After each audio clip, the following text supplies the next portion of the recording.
joint can give you a headache. Right. I'm telling you, it's a tough little track. You got to get to the front. There's only be one way to get there. Pushing and shoving. There's a will, there's a way. Work hard, 'cause at the end of the day, the Lord helps us.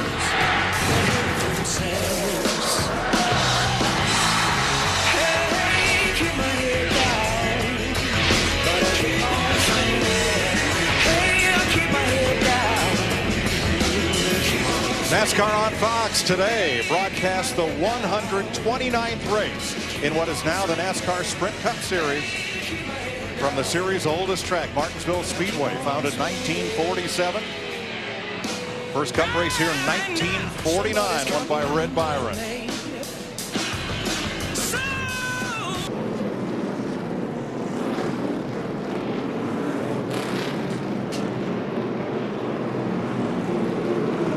That's a look at the back straightaway and a fine crowd on hand here in South Central Virginia. At the half mile for today's race, they've had 2 weeks to think about what could happen here this afternoon. All right, let's have a look at the Geico starting grid for today's race. 7-time Martinsville winner Jimmie Johnson has the pole, and Marcus Ambrose with his second front row start here. Brian Vickers, third straight top 10 at Martinsville, and Joey Logano, runner-up here 3 years ago. Casey Kane finished third here in October. Jeff Gordon, 7 grandfather clocks in his collection. Brad Keselowski, top 10s in both races here last year, and Matt Kenseth, 4th here last April. Carl Edwards, 3 top 5s already this season. Ryan Newman, last year's winner. Kyle Busch, 2nd best here last October, and Martin Truex, 5th in this race 1 year ago. Jamie Mack, former Martinsville runner-up with his teammate Juan Pablo Montoya, 3rd here in 07. Clint Boyer was quick in both practices yesterday, and Paul Menard, top 10 in 3 races this season. Dale Earnhardt Jr., top 10 finishes in 4 of the last 5 races here with Regan Smith. Kurt Busch and Ricky Stenhouse round out the top 20, Darrell. Let's see if we can get Clint Boyer. Hey, Clint Boyer, CW, got a copy, buddy? Okay, bud. Clint, it got a little dicey here at the end of the race last year. Do you think about that at all today when you start this race? No. I'm pretty ADD anyway, so I kind of forget what happened last week, let alone last year. We're here to win. Brian Patty and everybody in this RK Motors Toyota did a great job on unloading with a fast race car. I missed a little bit here in qualifying, but got to keep the fenders on it. Patience is the name of the game. You've been here, you won a lot of races here. Got to be patient. Got to get to lap 450 or so. All the fenders on it. If we do that with this race car, we'll have a shot at it. Yeah, you were fast in practice, just didn't get that good qualifying lap. Is that track position going to, how are you going to handle that today? I'm going to pass all these cars in front of me, hopefully. I know you will, brother. Good luck, and have a great race. Thanks for talking. How about That's the goal. Clint Boyer rolls off 15. Let's get downstairs. Steve Burns. Well, thanks, Mike. As you said, 7 wins for Jimmie Johnson here in Martinsville. I asked his crew chief, Chad Canals, with a new race car and a little bit of a new tire, is that going to affect how Jimmie races? He said, no, the characteristics that are unique to this place and unique to winning will never change. It's the car that can launch up off the corner, Matt Yoakum. Steve, Kyle Busch has 109 wins over NASCAR's top 3 series, but not one here at Martinsville. Now, Dave Rogers told me there's a lot of guesstimation about what this racetrack will do. They have a plan A and a plan B, but he said, Matt, we've got over $17,000 worth of tires, 11 sets in our pits, and we plan on using them all today. Chris Devoda? It's a very un-Tony Stewart-like 26th place starting position. Why? On Friday, the car was so bad, he said, I can't even drive it. But Steve Addington, the crew chief, told me this morning they have made gains on this car. It is much better than where they're starting. Keep your eye on Smoke. He could have some tricks up his sleeve. Jeff Hammond? Well, Chris, Steve Burns had it right. Martinsville is unique. Whether you watch this race from your front yard or whether you're watching it from the start-finish line. And it also brings a very unique style of racing. We're talking about beating and banging. And the guy that I'm going to be watching happens to be Clint Boyer. He's looking for redemption after last year's finish. Mike? Thank you, Jeff. What a perfect day for racing. Spring in Central Virginia. The temperature should hit 70. It's 80 on the asphalt and 92 in the concrete in the corners. A light breeze and sun. 500 laps, that's 1,000 left turns. 30 miles an hour you crawl down pit road. Fuel window, 125 laps. Engine change after final practice for Danica Patrick. She will drop from 32nd to 43rd. And here we go, Darrell. Boogity, boogity, boogity. Let's go short track racing, boys.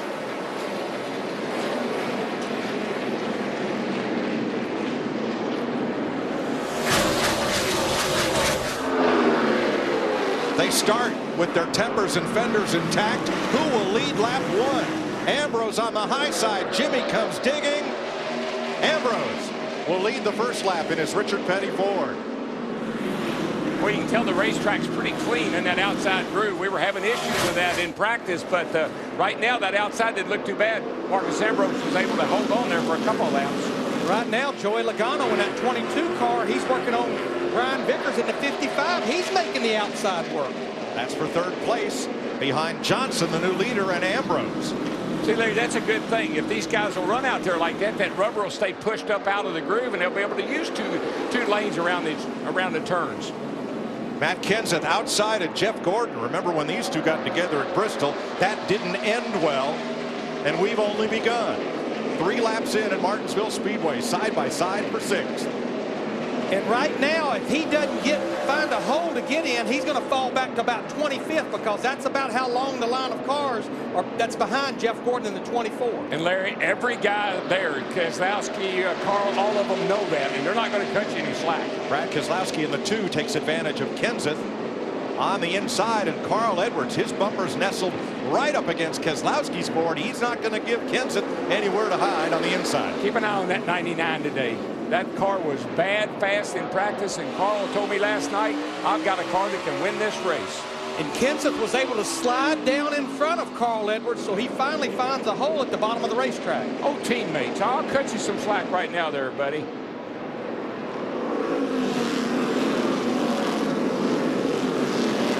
Frank Biffle, Regan Smith battle. David Gilliland drops to the inside on Stremme. There's still a lot of 2x2. Tony Stewart on the inside. I'm going to be anxious to see how Tony Stewart in the 14 runs today. He was the very first driver out in qualifying the other day, and the track had no grip whatsoever when he went out to make his qualifying run. Yeah, and you heard Steve Burns say Addington said they made a lot of changes in the car. Thought it'd be a lot better than where they started. Another guy that I'll be interested to watch is back in the pack a little ways is Mark Martin, substituting for Denny Hamlin today in the 11 car. They've had a lot of issues with that car. 55 there, sitting third, and here is Mark Martin, who's in the 11 this week, but will move to that 55 after Martin's. I asked Denny, I said, what's the problem? Why, you know, Denny's usually up front here at Martinsville, and Denny said, Mark's driving style is so different than mine. He's on the gas harder. He's on the brakes harder. He just does everything. Steering box, and he's not happy with very many things about the car. And here is Denny Hamlin, his back in a brace from that crash at California, sidelined for an indefinite length of time, indeterminate length of time, not indefinite, until released by the doctors to get back behind the wheel, but he's at the track. Well, we got some cheering him on. Got some action there coming off turn 2 that time. David Stremme got into Gilliland there on the outside, made some contact, got cars sideways, but they saved them and continue on. And this group of drivers right now, they're battling for 28, but what they know, they're less than a half a lap behind leader Jimmie Johnson. 30 car up on the curb. When you get up on that curb, even though it's softened up, you can see it's a lot softer than it used to be, they still make some pretty serious contact. That could cut that left rear tire down on the 38 car. 5th place, Casey Kane. Brad Keselowski. 6th, rather. Right behind Jeff Gordon and ahead of Matt Kenseth's number 20. Well, one of the things that we were really concerned about with this tire and the way it was shedding rubber is if there would be 2 grooves today. Could you run on the outside? Could you make a pass on the high side? I thought when we started this race, it looked like it was going to maybe have a 2-groove track, but man, everybody fought for the bottom, and looks like they're trying to stay on the bottom right now. Nobody wants to let Casey Kane in that 5 car down to the bottom of the racetrack. He's battling beside Kyle Busch in the 18 that we're riding with. I think, Larry, with this tire, you better make all your passes pretty early on these tires, because we saw a lot of give up in the tires. We saw a lot of cars slipping and sliding after 20 or so laps on a set of tires. think if you're going to pounce on somebody, you better do it early. At number 1, that's Jamie McMurray, running for a great cause. Race for Insulin is on McMurray's car today. He gets inside Casey Kane. And the 93 has bounced off the wall. Travis Quapple. We continue under green. Here's a look at it. Just get up off the corner. Car gets a little tail happy. That's pretty hard lick. Got a car around Danica Patrick in turn 3 and 4. Caution's out. Stay in front of the. And she had passed about 8 cars, Darrell, after starting in the back due to an engine change. She'd been moving up through the field, working the low side of the racetrack. Didn't see what got her turned around. Well, what I noticed in her practice and everything is that she kind of makes a late entry into the corner. She makes that road race entry where you stay out, get that late entry down in the turn, and you'll see her coming right here. She gets under Kenny Schrader right here, and Kenny just really pinches her down, and Danica spins the car out to stay off of Schrader. Yeah, she was as low on the racetrack as she could go. Let's maybe see where this got started. You just see there Schrader's not cutting her a whole lot of slack, and she's trying to get on the brakes hard to stay off of Kenny, and the back of the car just comes around. Kenny goes on, Danica goes around. There, we got a few takers on pit road. It started with Jamie McMurray in the 1, Casey Kane in the 5. Krista, Kane is in. Yes, he is. They were basically deciding do what everyone else does, and then Casey said, I think I need tires. Kenny Francis, the crew chief, said, then let's get 4. Casey worried he hit the curb a little bit on that first run. Crew coming around, working on the left side. Matt? All right, Truex is in. Al Mirola comes in for a pit stop. Mark Martin, Bobby Labonte, Jeff Burton, and many more. Jamie Mack. Bush and others. I think this is one of those moves, Larry, where you say, I'm going to get tires now. The next time, maybe there'll be a caution before too long. I won't have to come back to pit road. And those drivers that stayed out probably will have to come. Varying strategies, 18 laps in at Martinsville Speedway in the NASCAR Sprint Cup Series. We'll go side by side with NASCAR on Fox.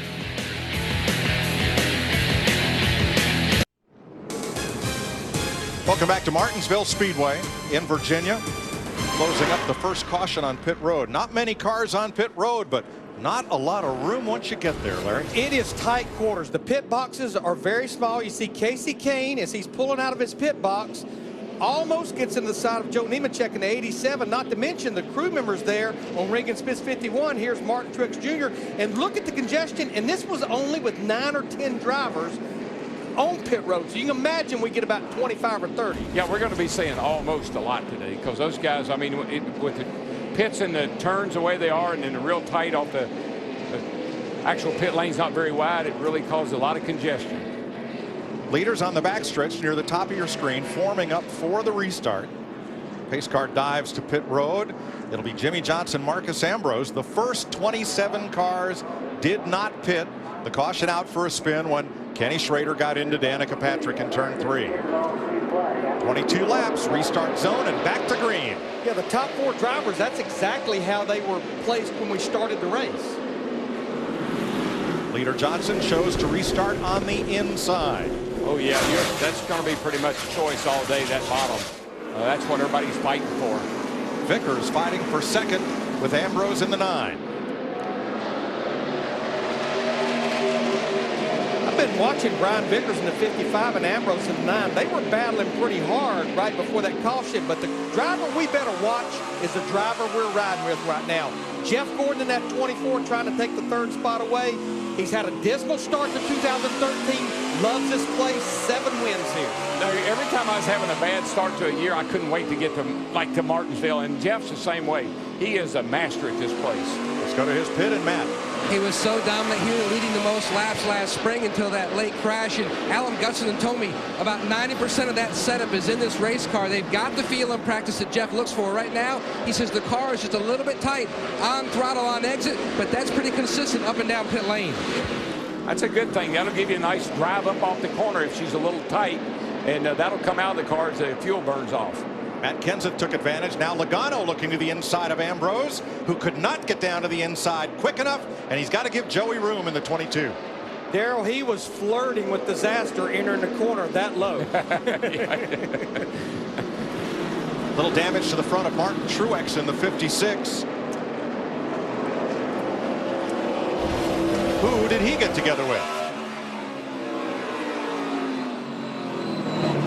Whoa, look at that hood, defender. Look at that hood out. Buck bowed that hood up. He hit it right in the grill opening, and it really bowed the hood up. That view is from Casey Mears. That's a carbon fiber hood, so it bowed it. Back at 6th place, Keselowski trying to follow his teammate up through and take advantage of Ambrose. Remember, the 9 restarted outside pole, Darrell, but had no way to get to the inside lane and still doesn't. Yeah, I mean, once you get out there, and nobody's going to cut you any slack. They know if they can keep you out there, they don't have to deal with you. Here comes Kyle Busch, Dale Jr. right behind him. I was going to say Dale Earnhardt Jr. in that 88 started back in the 17th position. Our points leader coming into Martinsville, he has cracked the top 10 already. Junior's a man on a mission this year. I mean, he really seems to me like he is driven, really driven to have a great year and to win races, leading the points. Great start to this season. Dale Earnhardt Jr. said the first couple of times he came here, he hit everything, including the fire truck. Oh, yeah. But he's learned to master this place. Matter of fact, his dad told him to hit the fire truck, so that's the only thing you haven't hit. Make it 100%.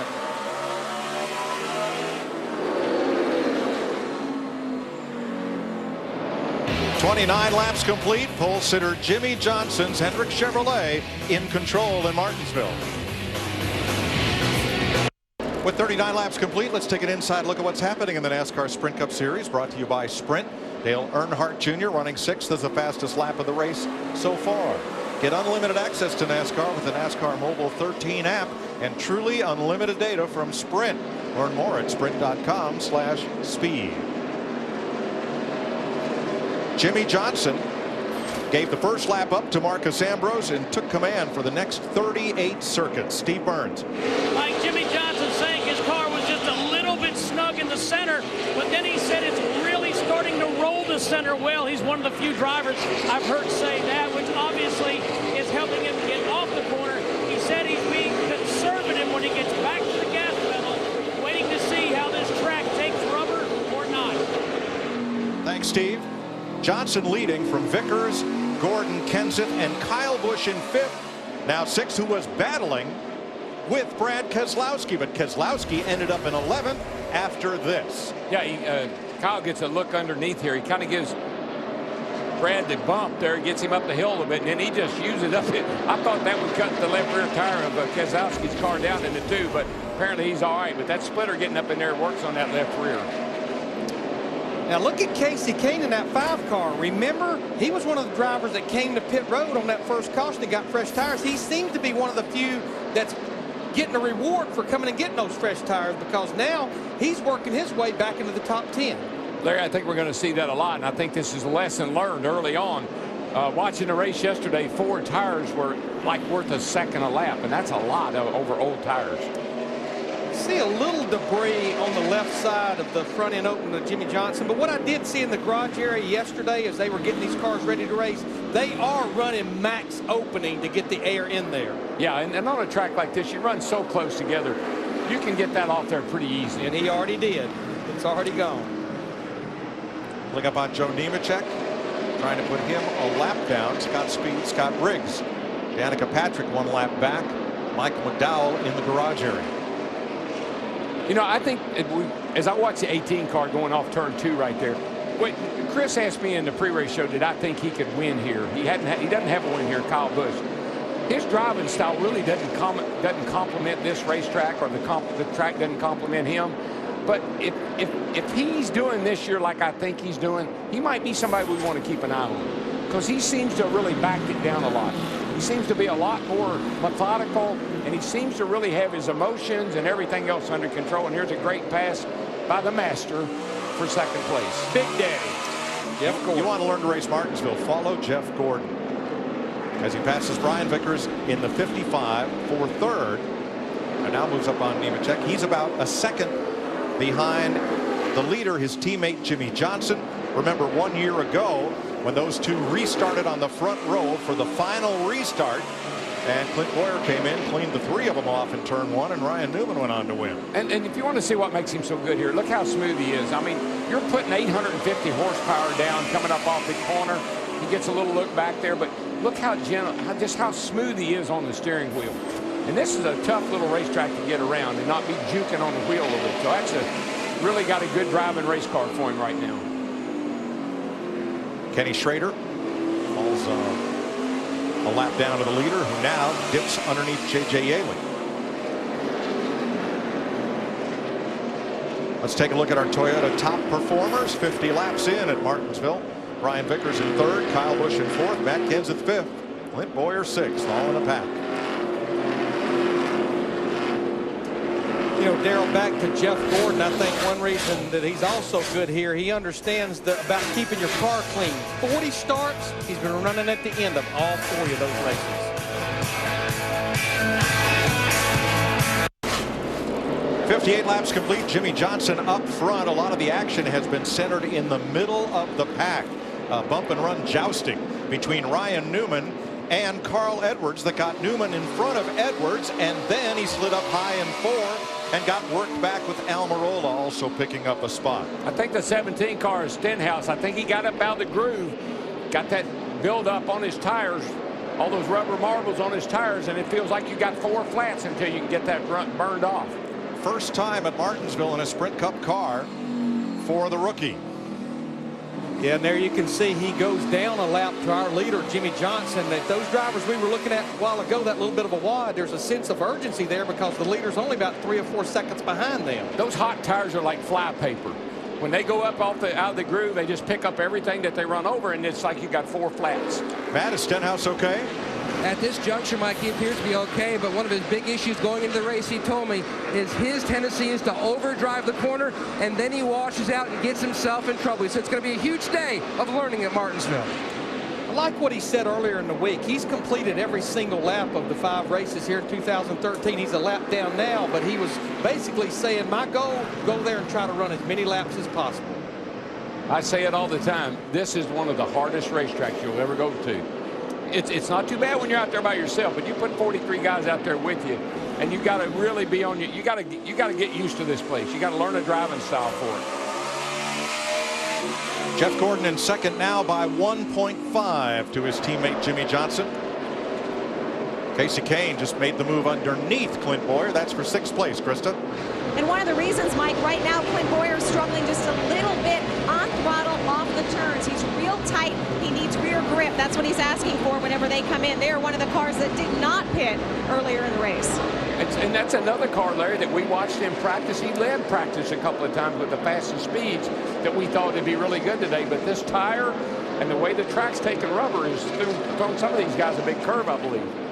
Well, Kyle Busch may have been biding his time because now he has moved up into 3rd place. There was quite a gap. Now it's down to 3.8 and closing between Kyle's number 18 and the leaders.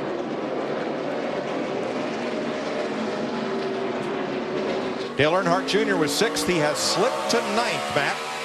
Mike, at that first caution, Dale Jr. and Steve Letarte had a long discussion about whether to pit or stay out. At that point, Stevie said that he wanted to stay out, let the tires go through a heat cycle, cool off, and then what they would do over the course of the next long run.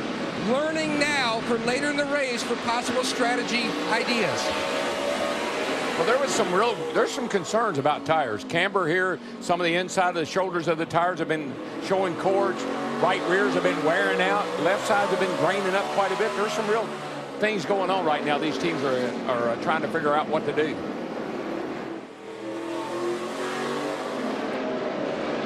Junior now 7 seconds back of the leader, Jimmy Johnson, in the 48 Chevrolet, who has just lapped Juan Pablo Montoya. And I know interviewing him during some of our practice sessions, he was real optimistic about that 42, but I tell you, they got the driver picking him up, laying him down. Casey Kane in that 5. He just goes by Brian Vickers, Steve. Brian Vickers, one of the drivers that didn't pit. And their neck, Brian Vickers said his car was really good through the center. We're under caution. Scott Speed. I thought that was David Ruderman there for a minute. No, the pirate paint scheme on his Levine Family Racing Ford. Surrender the sponsor is their motto as they search for one. And Speed would go on a lap down early. Sits on the straightaway here. One thing to remember about this racetrack, you can only enter the pits or the garage over on the back straightaway. There's no openings in the wall other than where you come out of the pits and where you go into the pits. So down the front here, nowhere to turn off the track. 70 laps complete. 2nd caution of the day. Well, Pablo Montoya will be the Aaron's lucky dog. You don't need credit. All you need is Aaron's. So he'll be back on the lead lap when we restart.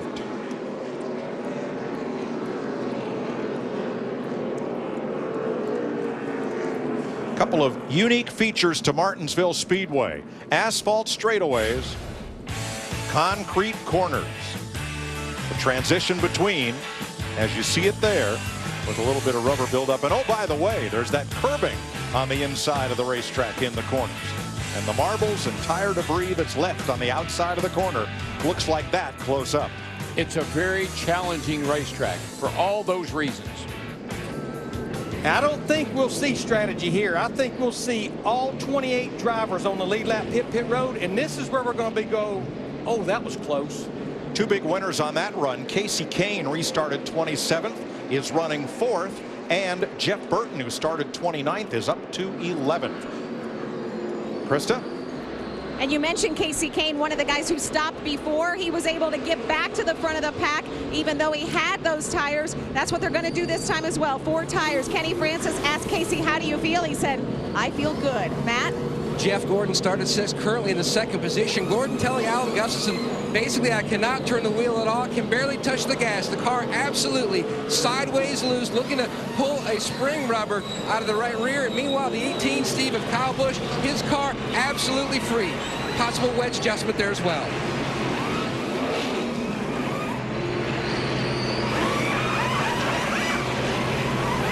Matt, Chad Canals told Jimmy Johnson to be careful coming onto pit road near the wall. Jimmy said his car had freed up a little bit. 4 tires for the 48. Boy, I tell you who had a well of a stop. Jamie McMurray in that one car. Look at all the spots that he gained. 3 spots. That's huge here at Martinsville. I think the 5 car had something go wrong on his stop, Larry. It looked like he spent a little extra time in the pits on left side.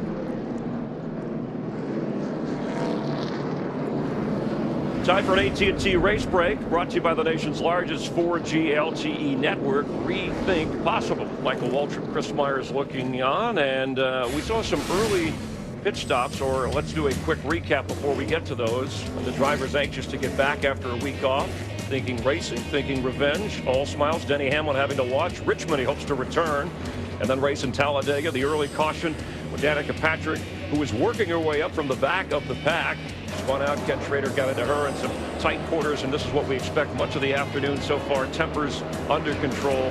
So is the thought of payback. How about those decisions on when to pit, when not to pit? I think a lot of crew chiefs took notes on that, because on lap 20 we restarted and Casey Kane drove from 26 all the way up to the top 5. So obviously tires are important. He's passed 20 cars in just 50 laps, and so you don't usually do that at Martinsville because it's such tight quarters racing. But those tires paid dividends for Casey Kane, so all those crew chiefs took notes. Look for some action later. And Chad Canals, of course, the crew chief for Jimmy Johnson, with Jeff Gordon, a couple of 7-time winners, and Hendrick Motorsports, which in the California race wasn't much of a threat. You know, the race last year, they thought they had it won, 1, 2, 3. They look pretty strong today, as we expected. Early in the going, those cars are tough, but I'm telling you, Chris, I really believe it's going to come down to who makes the right decisions late in the race to get tires, because of the importance of them I just spoke of. Little interesting action early on with Kyle Busch banging into Brad Keselowski and pushing him out of the way. Guarantee you Brad took a note about that. Yeah. Said, okay, roundabout's fair play. And you wonder if that's a little bit of Joe Gibbs racing and Roger Penske racing, going back to Joey Logano and Denny Hamlin in California.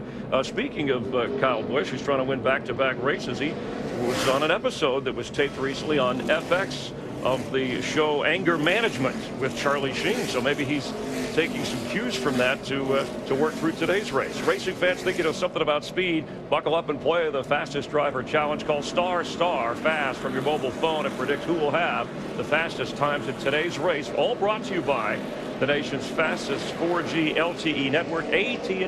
Rethink possible. Thanks, Chris. Get ready for the restart. 30 cars on the lead lap. 40 cars on the racetrack. Jimmy Johnson, your race leader, has now become the 7th driver to lead over 2,000 laps in his career at Martinsville. He's going to bring them down to the green flag with Kyle Busch. Well, you got 2 of the best at restarts on the front row right now. Kyle Busch, pretty good on taking advantage of those fresh tires. See what he can do with Jimmy Johnson.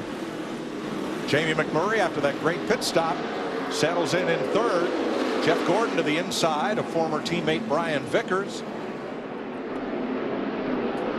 Boy, they are running over each other, and we got cars up the track. What a mess. Oh, my gosh.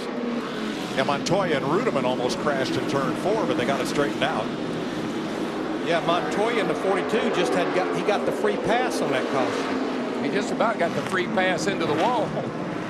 All right, McMurray's now caught up high on the outside, so Jeff Gordon, Matt Kenseth moved past. There goes Earnhardt into turn number 1 to take over 5th. I don't know where Jamie McMurray's pit. I know he had a great pit stop, but I watched him come into his pit box. He must be right in between or right on top of a timing line because he really got into his pit box fast. Let's find out from Krista. Yeah, he's right down here in the corner. You hear the volume down here because he is hitting where the guys get back on the throttle coming out of turn 4. Jamie loves this racetrack. You know, he's always really run well, hasn't necessarily had the results, but right now, a very good car. He's really tight right now. He just came on the radio and said that, but overall, very good for Jamie McMurray. Jeff Burton in the 31, the Childress Institute for Pediatric Trauma at Wake Forest Baptist Medical Center. That's what's on that car today. Car owner Richard Childress, that is his charity, and does great things for kids, and he's moving up. Dale Jr.'s moving up too, and Mike, that car really likes new tires. He took off early in the run of the drop of the green flag, fell back a little bit through the run, but that car really likes 4 brand new tires on it. They really feel good to Dale Jr. Problem is, Darrell, you only get 11 sets of those brand new tires to get through 500 laps here.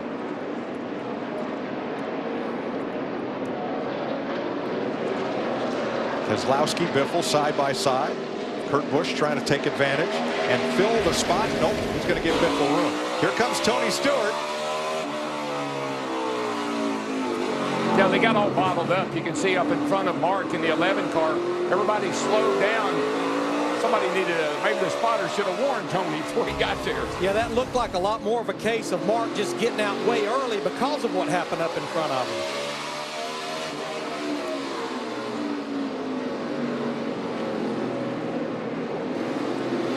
A lot of dust-ups all the way back through the pack here. Only 417 laps of this to go. Well, you know, the bottom is obviously the preferred line, and everybody's fighting hard. Danica just got into the, I think it was the 83 car, or the 34, no, the 83, there he is. She gets into him coming off the corner. Oh, Rudeman just about took a ride there, and Danica got a lot of damage to the right front. Aerodynamically, that won't hurt that car, not at these speeds, at this short a track. But should that fender get against the tire, that could be trouble. That's a whole nother story right there. When I look at our top 5 drivers right now, Johnson and Busch and Gordon, Earnhardt and Matt Kenseth, I don't think that should come as a surprise because they're out of the Hendrick Motorsports and Joe Gibbs Racing stables. Those 2 organizations, they've won 17 of the last 22 races here at Martinsville. There's your Fast 5 after 86 laps in Martinsville.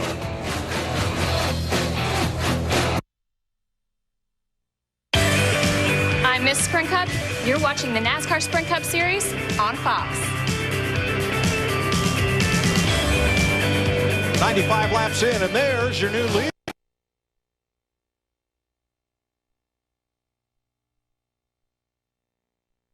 Out front. It's a nice run up off the corner. He's looking, he's looking, he's looking. He's there.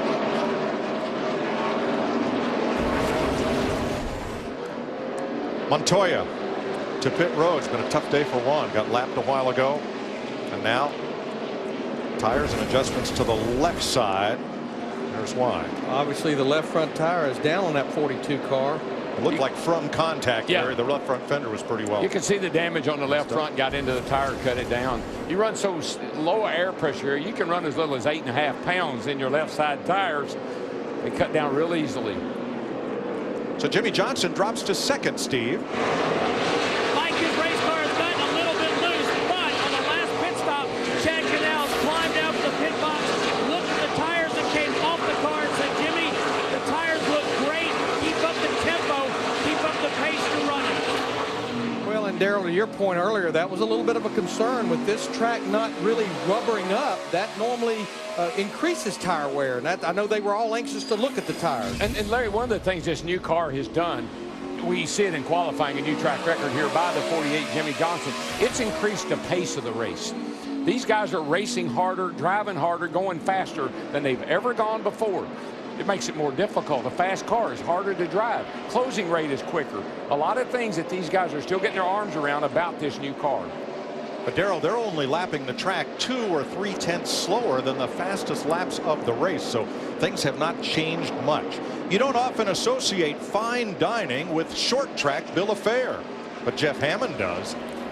Well, Mike, we always talk about when we come to Martinsville the hot dogs, but today I'm up here at Club 47, which is, you know, appropriately named after the fact that this racetrack, Martinsville, was opened in 1947.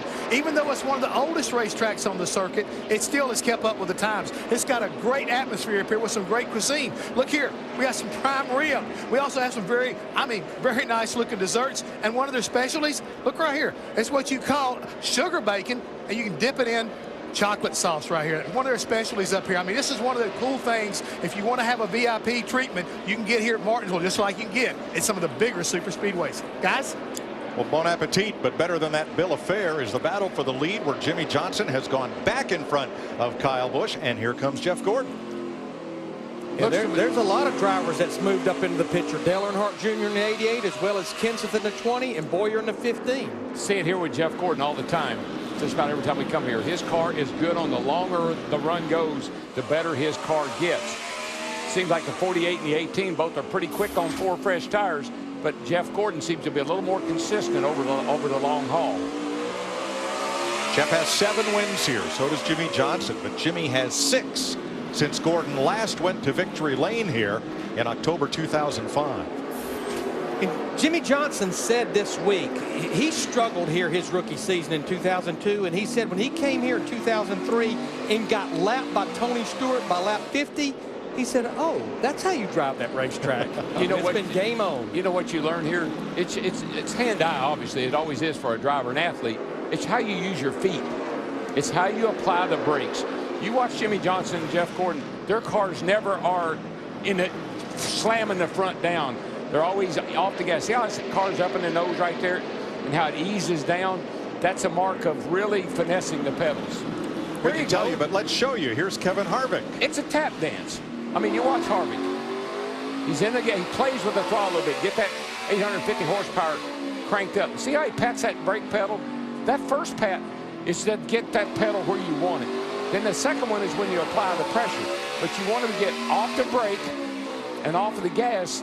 You want to get on the brake and off the gas coordinated at the same time. Talk about the heat that's generated. Look at the booties that he has on the heels of his feet. There's so much heat inside that race car, especially with all the brake you're using and everything else going on. Your left leg will be a lot shorter when you leave here today, I can tell you. Harvick's in 10th place. There's the lead. Jimmy Johnson from Kyle Busch. That's what 0.6 of a second looks like on the paperclip, the half-mile Martinsville Speedway. 117 of 500 laps complete. Martinsville, Virginia. Jimmy Johnson in the leader. Jeff Gordon just gets around Kyle Busch here coming off turn 2. Made a nice move on Kyle and was able to make the pass going down the front straightaway into turn 1. So that's a change at 2nd place. Move Gordon up to 2nd, Kyle to 3rd, Matt Kenseth 4th, Clint Boyer 5th, then McMurray, Kane, and Dale Earnhardt Jr.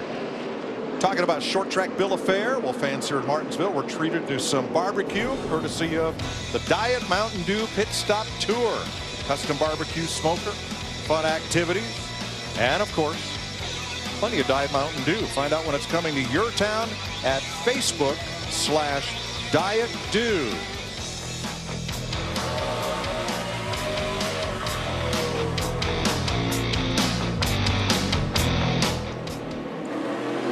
Two Chevys, 3 Toyotas, 4 Chevrolets, a couple more Toyotas, and the first Ford is Keselowski in 12th.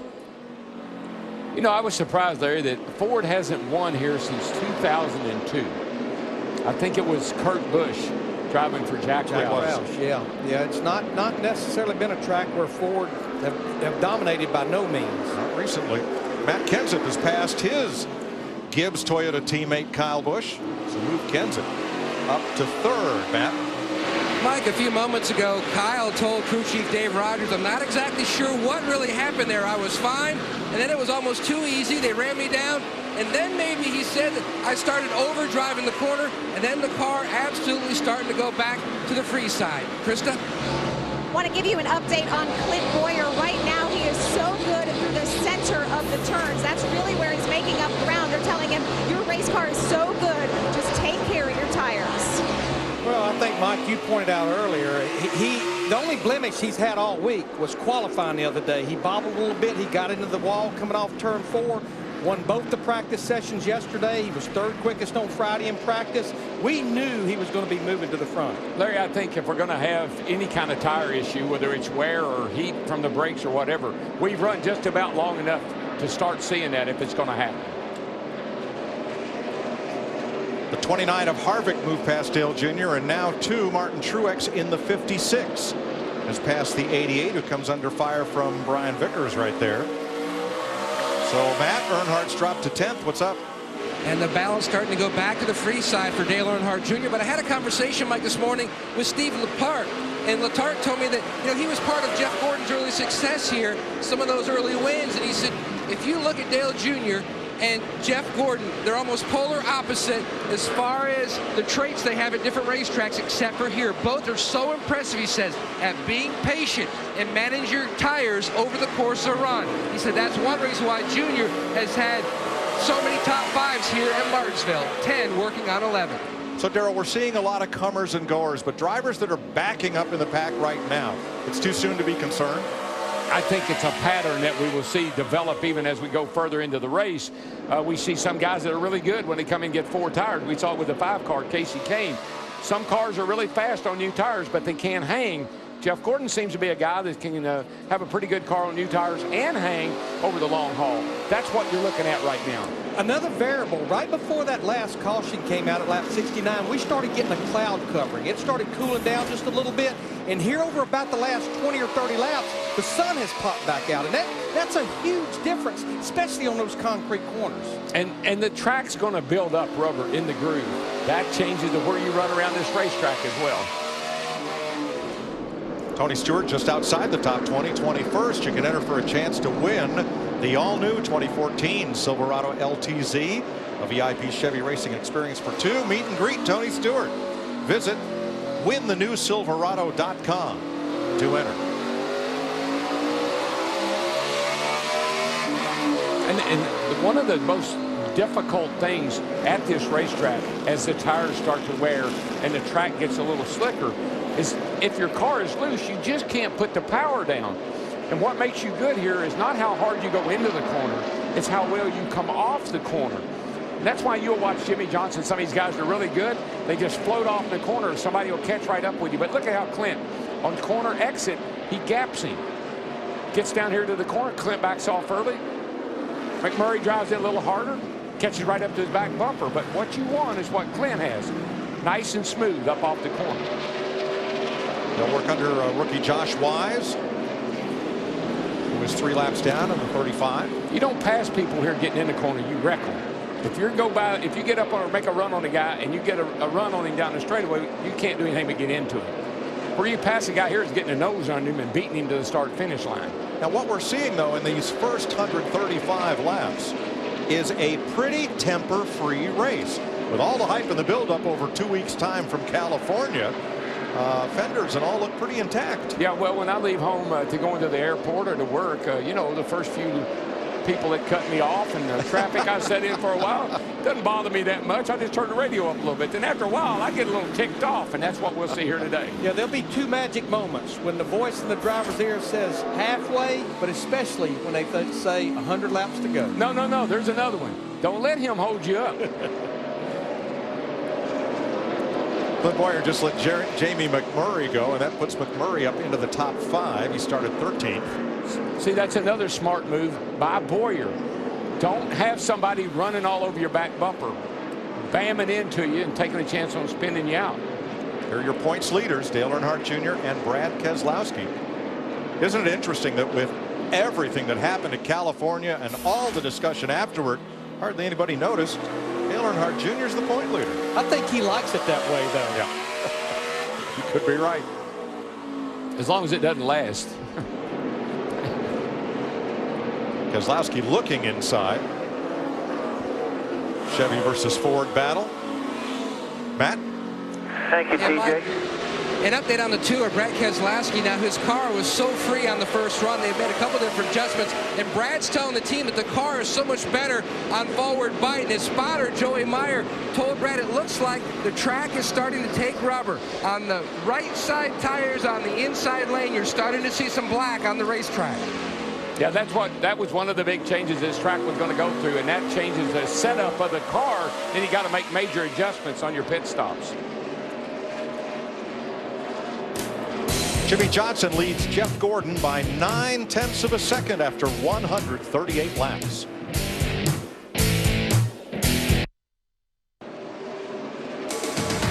NASCAR Sprint Cup Racing on Fox is sponsored by Budweiser. Great times are waiting. Grab some buds. 146 laps complete. Jimmy Johnson puts a lap on Paul Menard. Jeff Gordon has closed to within 0.6 of a second, just a couple of car lengths, and 2 lap cars back. Matt Kenseth, Kyle Busch, Jamie McMurray are the top 5 at lap 147, and Boyer, Kane, Harvick, Truex, and Keselowski. Mark Martin is driving for Denny Hamlin today. Hamlin is here, and here is what's fresh off the wire, brought to you by KFC. Steve? Well, Mike, as you know, Denny Hamlin, a 4-time winner here at this racetrack. Mark Martin just said the front tires are not working well right now. It just will not turn. Here's what Denny told Mark. Mark, while you got an open racetrack and your entry's still good, try entering a little bit of tire and pull it down the racetrack on this, and that should help your center turn a little bit better. Little advice from a former winner here, watching his ride go around. That's got to be tough for Denny Hamlin. That's what's fresh off the wire. 42 other drivers in this race besides Mark Martin. 18 of them have been Mark's teammate at one time or another in his Sprint Cup career. That was pretty good advice Denny gave Mark. I was watching Mark. He did move up a little later, higher entry into the corner, and then dive the thing down and kind of corner exit a little tighter, closer on the bottom. It did seem to help him a little bit. I watched his lap times. Might have been worth a 10th. Danica Patrick brought out the first of 2 cautions today when she got spun by Kenny Schrader. That put her a lap down, and she's since lost a second one and had a little contact with Kyle Busch here.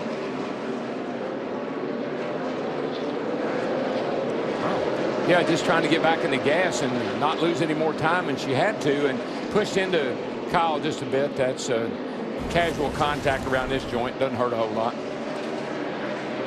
Matt? And Dave Rogers just told Kyle that the left rear quarter panel looks good on your car. Danica did knock the Goodyear label off the tire, but otherwise you look good. Yeah, Rubin's racing here. I mean, there's no question about it. You know, guys, I know we've got a long way to go here. We still have over 340-something laps to go. But that driver right behind Kyle Busch in 18 in that orange car, I just can't say enough how good it is to see Jamie McMurray running this well. Sitting there in the top 5, started back in 13. He has not had a top 5 finish since Bristol, August of 2011. About a year and a half since he's had a top 5. And Larry, a lot of that started in the pits. That great pit stop he had got him good track position, and he really has took advantage of it. Well, and he was one of the drivers that made that stop on lap 15. I think they got some adjustments made on that car early that really helped him too, Darrell. Jeff Gordon under fire. Kyle Busch to the inside. Gordon gives him just enough room, and third place changes hands. So Matt Kenseth second, now to Jimmy Johnson by 2.5 as Jeff Gordon is on the backup plan. Not that it's a plan. No, it just seems like these the setups of these cars, the cars get really loose after a long period of time. I don't know if it's tire wear or track conditions. I don't know which one's playing the biggest factor right now. 16th place. Joey Logano in the 22. And Eric Almirola go at it, Steve. Joey Logano struggling a bit with the handle on that 22, Mike, saying it's tight in the center. Exit is not terrible, but I don't have a lot of drive off the corner. Joey got a good qualifying run in, but I think it showed up pretty early in the race where they didn't have that thing exactly where what they needed to have for him. Well, from Joey Logano back here to Greg Biffle, when they look in their mirror, the 48 car's coming off turn 2. They're on the same straightaway. These guys have got to get spaghetti up here or they're going to get lapped. Yeah, there's about to be a sense of urgency here, and that bump and run that Larry talked about is likely to come into play when the leader's in your mirror. And this time in the front straightaway, Logano let Almirola go. Yeah, and here's Jimmy Johnson, our leader, right on the back bumper of the 83 car. Greg Biffle's the next car in sight, and then there's a guy I thought would have a great day, Carl Edwards in the 99. They're about to go a lap down. Yeah, that would put all 3 of the Roush Fenway drivers at least 1 lap down. Denny Hamlin has walked all the way out there to the edge of the pit road, Darrell, to watch the racetrack. Well, you know, having a driver that's had success at a racetrack like Denny has, and an experienced driver like Mark Martin, Mark's open. I mean, he's open-minded. If he can help me, if you can help me, if you see something I can do differently, tell me. Mark has a style. I mean, he's got a way about the way he drives the car. Maybe Denny can give him some pointers that will pick him up a little bit. And Denny's at the inside of turn number 2, looking to see when drivers are getting back to the throttle and when those cars are picking up and running down that back straightaway. Regan Smith has come to pit road. And he just had been lapped by our leader, Jimmy Johnson, in the 48. There's Denny and his vantage point. As Mark Martin is in 20th place, just behind Tony Stewart. And here comes Jimmy Johnson up on the 99 of Carl Edwards. Yeah, the most consistent car lap after lap after lap is Jimmy Johnson. I mean, he's just running 1980s almost every lap.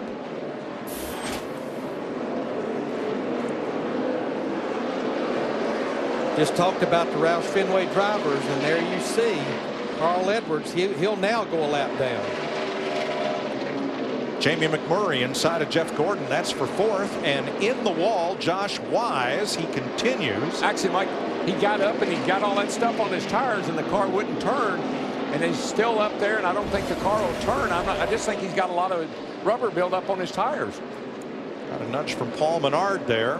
Looks like he might be able to drop it into the pit right here if that's what he needs to do, but I'm not sure that's what I don't know if that's his problem or not. Looks like he's trying to clean him off and continue, Darrell. I think he is. If he doesn't cause a big wreck right here, he might get a chance to do that.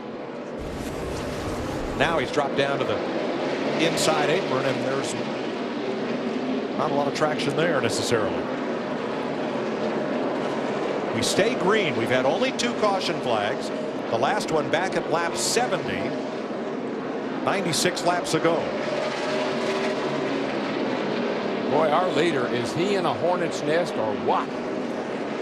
Got the word that Regan Smith had a right front tire that was cut, because we're still about 25 to 30 laps away from what would be green flag stops.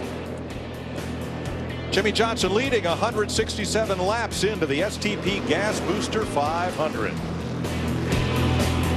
To lap 171, a grill laying on the track in turn 4. We know it's from a Ford because they're the only ones that use real grills. The other makes use decals. Watch the 17 bump, run, and oh, by the way.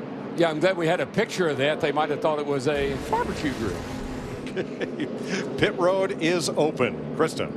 You see Jamie McMurray in the adjustment on the back end of the car. That was a track bar adjustment. He's been dealing with a loose race car. Loose, but not as loose as the cars around him, Matt. Chassis adjustment already completed for Matt Kenza. 2 issues for him. Radio communications issues. He fixed that himself, Steve. Matt, Jimmy Johnson said the car is good. You fixed my entry last stop. I need a little bit of help in the center, but don't hurt my entry. 4 tires and Sunoco fuel for Jimmy Johnson. And he scoots out from that first pit stall.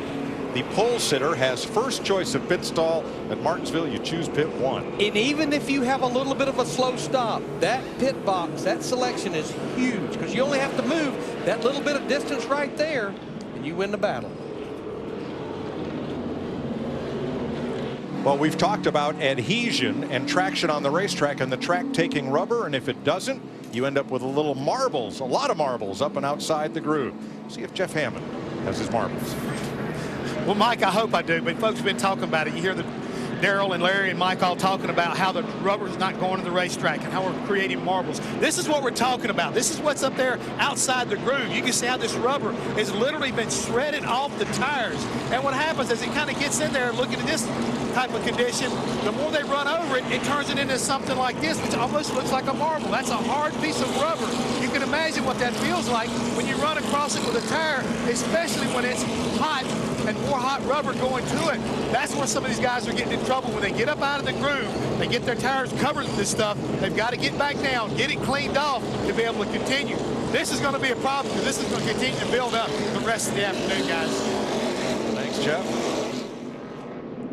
Working the third caution of the day, debris in turn 4 from Ricky Stenhouse's car. Pit stops order of the day. Here's today's Ford EcoBoost track facts. Martinsville Speedway, shortest track on the Sprint Cup circuit and the only track to host a race in every NASCAR season since 1949. Kurt Busch, fall of '02, had the last win here. In 1910, Henry Ford drove through Martinsville on the new National Highway along with Harvey Firestone. A couple of iconic names in automobile history. That caution was a huge break for some of the Ford drivers, especially like Eric Almirola, Marcus Ambrose, Joey Logano. They were about to go a lap down when that caution came out. Tony Stewart got the free pass on this caution flag. Let's take an inside look at what's happening in the Sprint Cup Series, brought to you by Sprint. Jimmy Johnson has led the most laps today by far. Get unlimited access with the NASCAR Mobile 13 app and truly unlimited data from Sprint. No metering, no throttling, no overages while on the Sprint network. Learn more at sprint.com/speed. Casey Mears speeding, entering pit road. Tail end on the restart. Casey's being shown right now 23rd, 1 lap down, so he's going to be all the way back in the 27th spot because we have about 7 drivers 1 lap down right now. Only 3 cars off track. 177 laps in. Scott Speed, Scott Riggs, Michael McDowell. You know, Mike, back to Casey Mears in that 13 car, 2 consecutive 15th place finishes here the last 2 races. That's big for a single car operation. Top 15s are hard to come by. I think this new car, Larry, has really played into the hands of some of the smaller teams. I don't know how long that'll last, but some of the guys that usually don't have a shot at running up front and getting good finishes are taking advantage of this new car. Saw Mark Martin, who will restart 19th. Driving today for Denny Hamlin, who is out with his back healing after that hard California crash. It'll be Jimmy Johnson, Kyle Busch up front, Kenseth Murray, Gordon Boyer, Harvick, Kane, Truex and Earnhardt, the top 10. Green flag.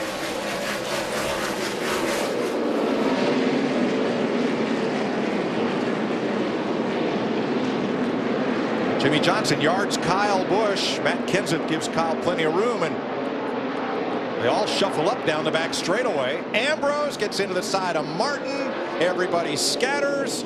Cautions back out, and spinning down the front straightaway, Clint Boyer.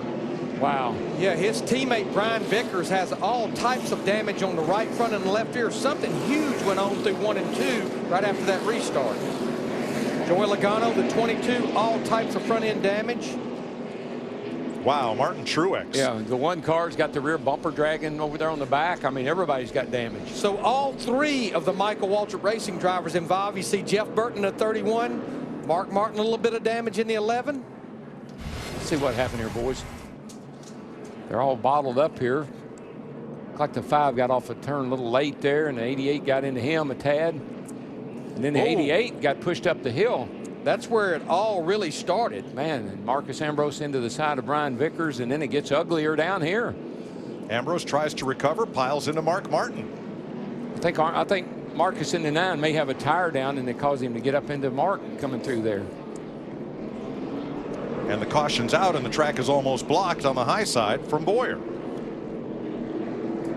It's kind of like you see right here that What happened to Junior, Darrell? His car just stopped accelerating. Quit. Yeah, I don't know if he got enough. He got a little nudge from Casey Kane in the 5. I don't know if he got him out of whack there, and he backed off real quick. I'm not sure what happened.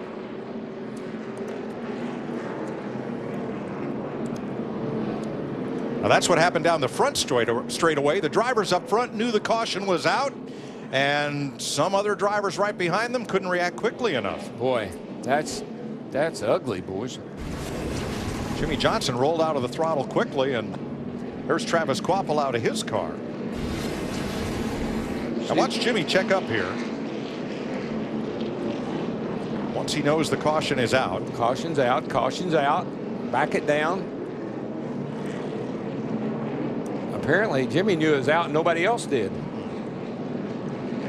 Not sure about that little move right there, why Jimmy slowed down and everybody else kept going. You see Jamie McMurray in the 1 car there who's being shown in the 6th position. He has his whole rear bumper panel is dragging behind that car.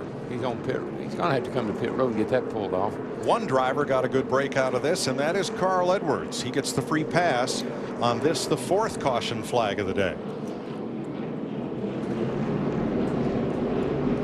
Well, you know, one thing about racing, you never underestimate the power of luck. You know, it good or bad. This case here, a lot of bad luck for some guys. And on the run to the caution flag, let's review the rule, which is once the flag comes out, your positions are locked by the last timing line you cross prior to the caution. You are, however, required to maintain reasonable speed on the racetrack. Yeah, Jimmy Johnson's the one I'm not sure about what happened, because he saw the caution or knew the caution was out. He slowed down and everybody else kept going. Steve? Yeah, guys, I heard Jimmy Johnson say at first he said he thought there was oil up in turn 3, and then he said he thought he had so much rubber under his tires that he really had to get off the gas pedal. I think that's what you saw. He was way up the racetrack through turn 3 and 4 when that caution did come out, so I'd say that's exactly what happened right there. At that point, however, he was still the leader and is scored as such right now with Kyle Busch 2nd, Matt Kenseth 3rd, Jeff Gordon and Jamie McMurray. But a good bit of damage to other cars. You saw Logano, Stenhouse. About half the field had gotten some pretty serious damage. Right now, pit road is still closed. Well, let's ride and listen along with Jimmy Johnson, who may have benefited from the timing of this caution. Let's hear it. Right in with you, right with you. Inside, lots up. Caution, caution. There's oil or something down in green. So it wasn't Johnson reacting to the caution flag. The car slid out from under him in turn 3. He thought it was oil. Yeah. And the caution came out for what had happened at the other end. Yeah, I'm just not sure. I don't think there was any oil in the turn. I'm not sure what happened there. A little confusing. Lucky break for the leader, though? Oh, by all means. I mean, you know, otherwise, if we stayed green, he was going backward. Yeah. There are the cars that have damage from this pileup at lap 180. We've now run 5 more laps under caution, but that's a pretty big list. Yeah, and several of them, you see Martin Truex Jr. in the 56 already in the garage area. Several of them were running in the top 10. Wow. Mayhem at Martinsville.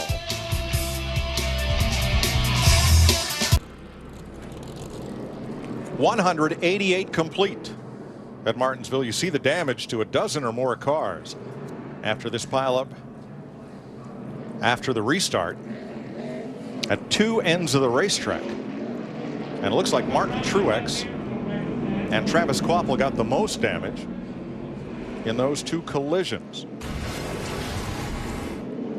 Now there is Jimmy Johnson coming out of turn number 4. Now the light's on. The last timing line that he crossed prior to the caution was in the middle of turns 3 and 4. Well, after which Kyle Busch passed him, but didn't get to that next timing line before the yellow. So Johnson is still the leader because NASCAR judged that he maintained reasonable speed.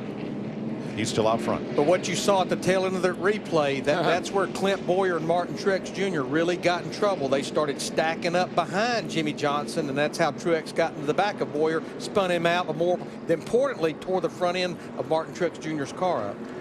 Most of the leaders were on pit road 15 laps ago, so aside from the cars with damage, Dale Jr. is also coming in. Here's Krista.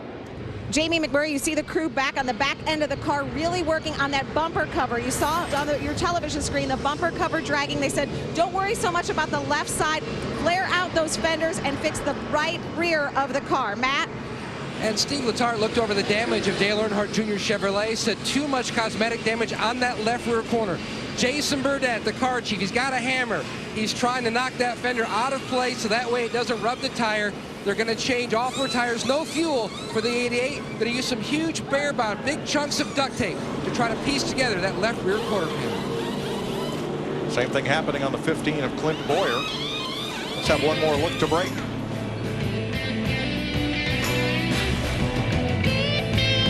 Under caution for this.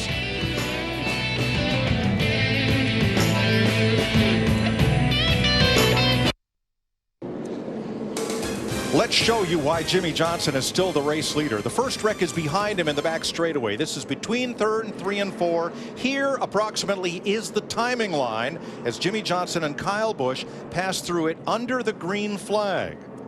Now Johnson sliding up the racetrack. Kyle Busch passes him. The caution comes out here. However, the next timing line is not until there. Approximately there. You're riding with Jeff Gordon behind the 3 leaders. Lights on before Kyle gets to that line, which would be the next timing line. Remember, when the caution light comes on, all of the video gets time stamped for NASCAR to look at by the pushing of the button that lights up the caution lights. It's automatic. So they revert back to the last line crossed before the caution light comes on to determine the order. Yeah, the only time that's not the case is to determine the finishing order of a race if it's on the last lap. Correct. Down to the garage, Steve Burns. A lot of damage to this number 56 Napa Autoports Toyota for Martin Truex Jr. They have taken the hood off the car, Mike, because there is so much work, the infrastructure that they have to work on.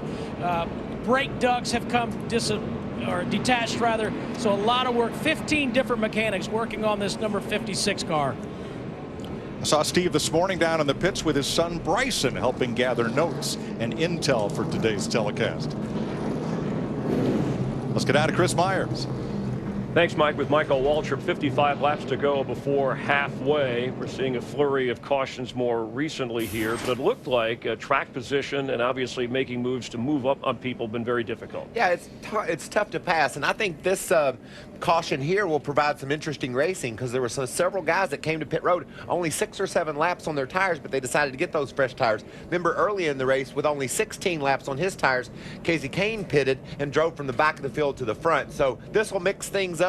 The wreck was unfortunate. It was a two wrecks that were unfortunate. And we had 10 cars involved. Some of the green flag racing, if we see more of that, advantages for some teams, some drivers based on what you've seen so far? I think you've run far enough under green to understand that you probably are not going to have a camber problem. Your brakes aren't getting too hot to blow out a tire, so that's comforting. There were a lot of questions coming to Martinsville about this new car because it's so fast. You give a driver a fast car, he's going to drive it harder, and that heats up the tires more, heats up the brakes more. So I think it's interesting that we've run this far and hadn't seen any big problems. Yeah, 6 drivers broke the qualifying speed record for this track that Tony Stewart had set. Obviously, that put Jimmy Johnson on the pole. He's your leader, Mike, just ahead of Kyle Busch. Thanks, Chris. You see lead lap cars jockeying for position, and one of those is Tony Stewart. What a break Stewart got, because one caution ago, 9 laps before the crash, Stewart got the free pass, got back on the tail end of the lead lap, and now he is in 11th. Boy, all the lead lap drivers, they were still jockeying, trying to get to their position, coming through 3 and 4 to take the green.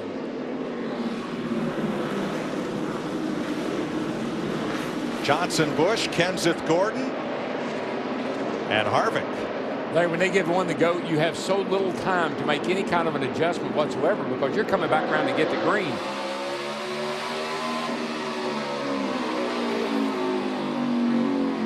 Jeff Gordon in that 24 fighting Kenseth in the 20, hard for that third spot. Harvick does not want to open that door for Gordon to get down to the bottom. Nor does Keselowski, nor Kurt Busch. They're the drivers in the low lane behind Matt Kenseth, and they're all coming. Gordon slides in. Kenseth's been lurking there. He's been in the top 4 or 5 and had a pretty good car. Not surprising to see him get by Jeff Gordon and run on down here, maybe get after his teammate. Keselowski inside of Casey Kane for 6th. And here comes Kurt Busch in the 78. We better keep an eye on Casey Kane in that 5. Remember, he had worked his way almost to the top 5, and they had that real bad pit stop back on that second caution, fell all the way back to 13th, working his way back toward the front. Kane falls in line right in front of Ryan Newman, and Newman gives him the boot entering turn 3. And see, I mean, you could easily say that Casey Kane blocked Ryan Newman, but he didn't. You got to make the corner. You got to turn to the bottom. On point, Johnson 3 car lengths up on Kyle Busch, 4 back to Matt Kenseth, then Gordon, Harvick, and well, everybody. How about Tony Stewart? Just a caution ago at lap 171, he was a lap down and got the free pass. He's up in the 10th position now with his 14 car.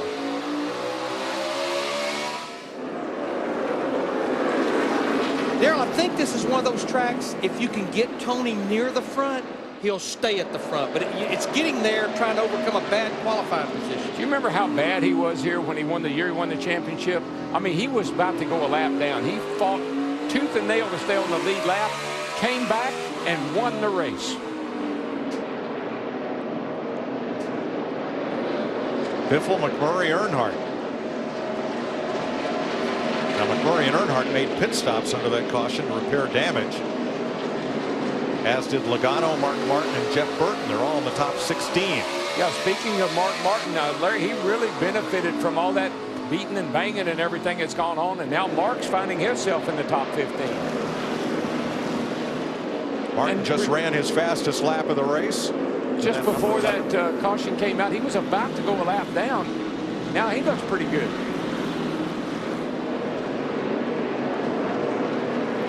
I think Mark's coachable. What do you think? I think he's been listening anyhow. Yeah, I think so.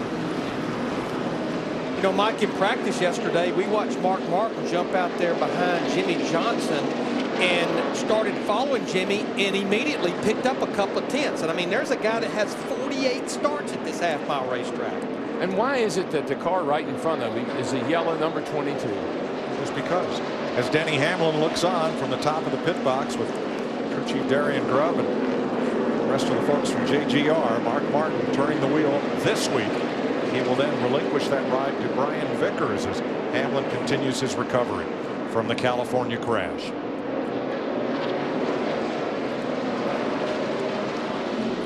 Mike, I know you touched on that driver that's back there in the 7th spot, Kurt Busch in that 78 car, but think about it. 2 consecutive top 5 finishes at our last 2 races. It's been a while since he had 3 consecutive top 5s. Yeah, 51 races ago, the last time that he had back-to-back top 5s. 209 laps complete. How about a NASCAR on Fox? Spring Sunday in Virginia. Crank 'em up.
Second place, Matt Kenseth, Kyle Busch.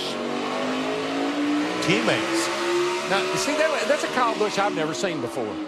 he pulled over and let Matt Kenseth get by because Matt was a little quicker than him. Normally, Kyle would race you to even do everything he could to keep you back there. That was really smart racing.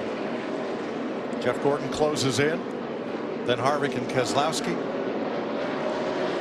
Darrell, the corners here are banked 12 degrees, but does this feel like a bank track?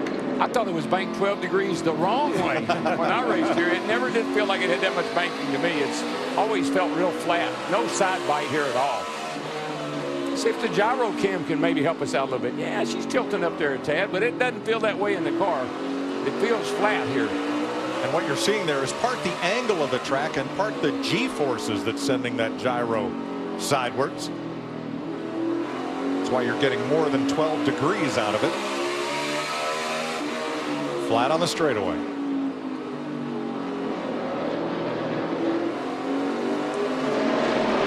$216 laps complete. Jimmy Johnson, Matt Kenseth, Kyle Busch. In the NASCAR Race to Green, you can help support the environment, including donating trees across the country and in areas devastated by natural disasters. Visit NASCAR.com/green to learn more or to make a donation. New leader, Matt Kenseth, used the bump and run on Jimmy Johnson to take over at lap 224. Jimmy knew he was there, gave him a little bit of room to get underneath of him, and then Matt kind of used the old bumper there to scoot him up out of the way. Watch what Jimmy does once Matt gets by. Here he comes, here he comes. Thank you.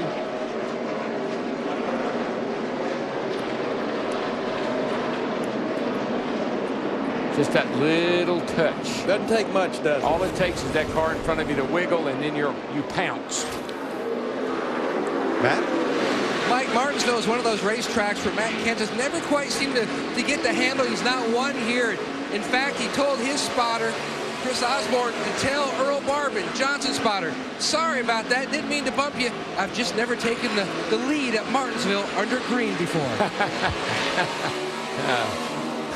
He had led 73 laps here previously, but that's over 26 races. Well, we talked earlier about the lack of success here by the Ford drivers. Certainly Matt Kenseth, this is one of the tracks he's benefiting from joining Joe Gibbs. You know, they talk about Mark not liking Denny Hamlin's setup, but I believe that Matt Kenseth and his teammate back there, Kyle Busch, like it pretty well.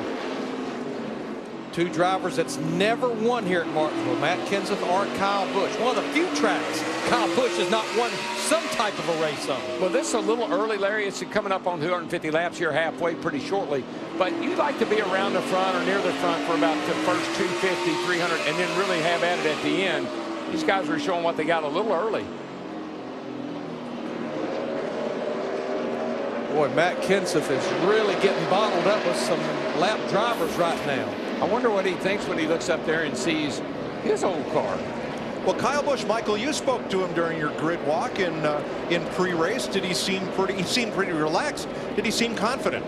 He did seem confident, which, you know, Matt's a little bit of a person that worries about how he's going to perform. But this morning he told me that he felt this team was going to elevate his chances. Obviously, that's the case, and I liked his spirit. I liked the way he was feeling. And you also spoke to Kyle. It looked like he could win it. Well, Kyle, I'm just amazed he hasn't won here because he's so good. He's led this race a lot. He understands that you got to be aggressive to be a winner on a short track. And so I think you'll still hear more out of Kyle Busch before this day's over. Michael, two things I agree with you on. Matt Kenseth, you think about that 20 car, that thing's been in position to win about 3 or 4 of these first 5 or 6 races here. And you think about Kyle Busch, yeah, he is aggressive. And I think you got to temper that here a little bit more than any place else, or you won't be around at the finish.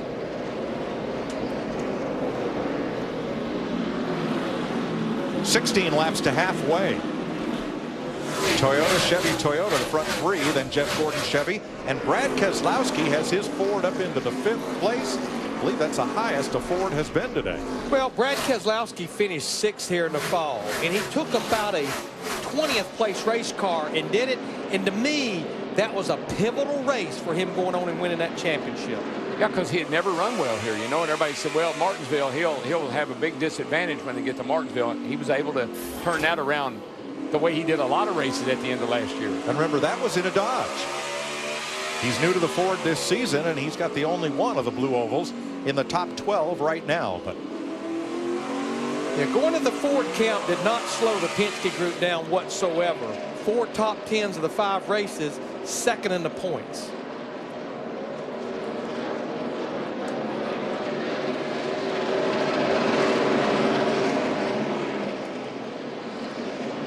Joey Logano and Eric Almirola. Joey and Joey's running 13th. Eric running 14th there. Not a great day for the 22 yet, but he's still on the lead lap and hanging around. But they did a nice job making repairs to Joey Logano's car after all that. You see all the tape and the bare bond and everything on the front end to keep him on the lead lap and now back in the top 15.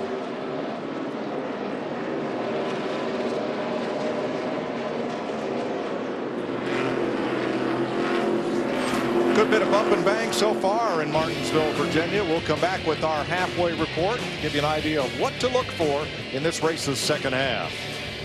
David Rudiman has spun off turn number 4, putting us under the 5th caution of the day. Pit road opens. Matt Kenseth, Kyle Busch, Jimmy Johnson, Mark Martin, and Brad Keselowski are the first 5 to come off pit road. Rudiman had a big spin off turn 4, lit him up and got going again without any further damage. And Greg Biffle will get the free pass. Let's show you what happened here. Watch the red car of Rudiman. Up, and did Regan Smith help him around? Just a little wee bit of help right there. But watch this save. Watch Rudiman. Stays in the gas, smokes the tires.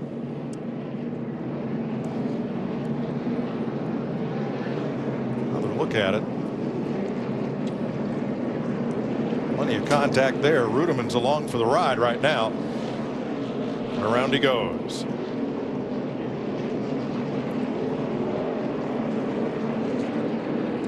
So we're under caution for the 5th time today.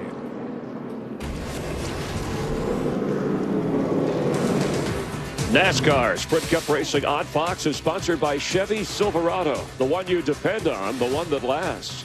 And by Dr. Pepper 10, the manliest low-calorie soda in the history of mankind. Time now for the AT&T Mid-Race Report. Jimmy Johnson, who's won here 7 times, has led for 206 laps. I'm Chris Myers, glad to have you watching with us. Matt Kenseth, your leader moments ago as we cycle through pit stops, has led 2 races this year at the midpoint and lost them both, finishing 37th at Daytona 500 and 35th at Bristol. He does have a win so far this season, though. Darrell, who are you keeping an eye on for the second half? I can't deny Jimmy Johnson got the #1 pit stop. If this thing comes down to a late pit stop, that's going to pay a big dividend for him. The man's got 7 wins here. I think he might make it 8 today. Let's keep our eye on Kevin Harvick. You saw his footwork inside of that car. He's really being gentle on the brakes, easing the gas down. That could pay off at the end. Just remember, a year ago, people that dominated early fell back late. Maybe Harvick's looming right around the top 5 and can charge to the win. Michael, I know it's all about Joe Gibbs and Hendrick Motorsports at Martinsville, but Brad Keselowski, he's happy about being second in the points, but he's not happy about not winning yet in 2013, Matt. Larry Mack, Super G chasing his 8th win here at Martinsville, but Jeff Gordon slid through his box, had to back up, went all the way back to 14th. His car was tight on that last run. They freed him up. Let's see how he does this second half. Well, the leader at halfway has only won 2 of the last 29 Martinsville races. Jeff Gordon and Denny Hamlin. Remember last year, Chris? Nothing matters till the final restart. And points leader Dale Earnhardt Jr. has led more laps here than anywhere else, but he's yet to win Martinsville. We'll watch him in the second half. Mike, that's your AT&T Mid-Race Report. The Gibbs Toyotas restart together on the front row. Kenseth on the outside, Busch on the inside, and Matt Kenseth wins the drag race into turn number 1. Mark Martin in the 3rd Gibbs car caught up high. Johnson and Keselowski come through for 3rd and 4th before Martin settles in line. Now it's Harvick outside of McMurray. Harvick in the 29. Pretty interesting strategy on that 11 car, Larry. I'm not sure about that. Yeah, 50 laps on those left side tires, but Darian Grubb, the crew chief, told me earlier in the week, you know what? We're going to roll the dice a little bit. They're going to roll him right here because he's 3 wide going in that corner. That won't work. Mark Martin was 16th prior to pit stops. He's currently 6th, and they're looking at him from both sides. That was just a little bit of blocking on Mark's part. He saw McMurray in the one, tried to close the door, but knew better. I just don't think 2 tires the way to go today. It doesn't look like it, Darrell, because right now he almost cannot get out of the way. He's actually got Casey Kane in the 5 and several others bottled up in the outside. Well, Larry, he wasn't that good. I mean, he wasn't that good with 4 tires, and you just really put him in a box with the 2. Earnhardt, Newman, and now the 14 of Tony Stewart coming through. And I can hear the old crew chief now. Just hang in there, hang in there. It'll come to you. It may come to you on the hook, too. That's not funny. Humorous, yes. Funny, no. But it's just the truth. Yeah.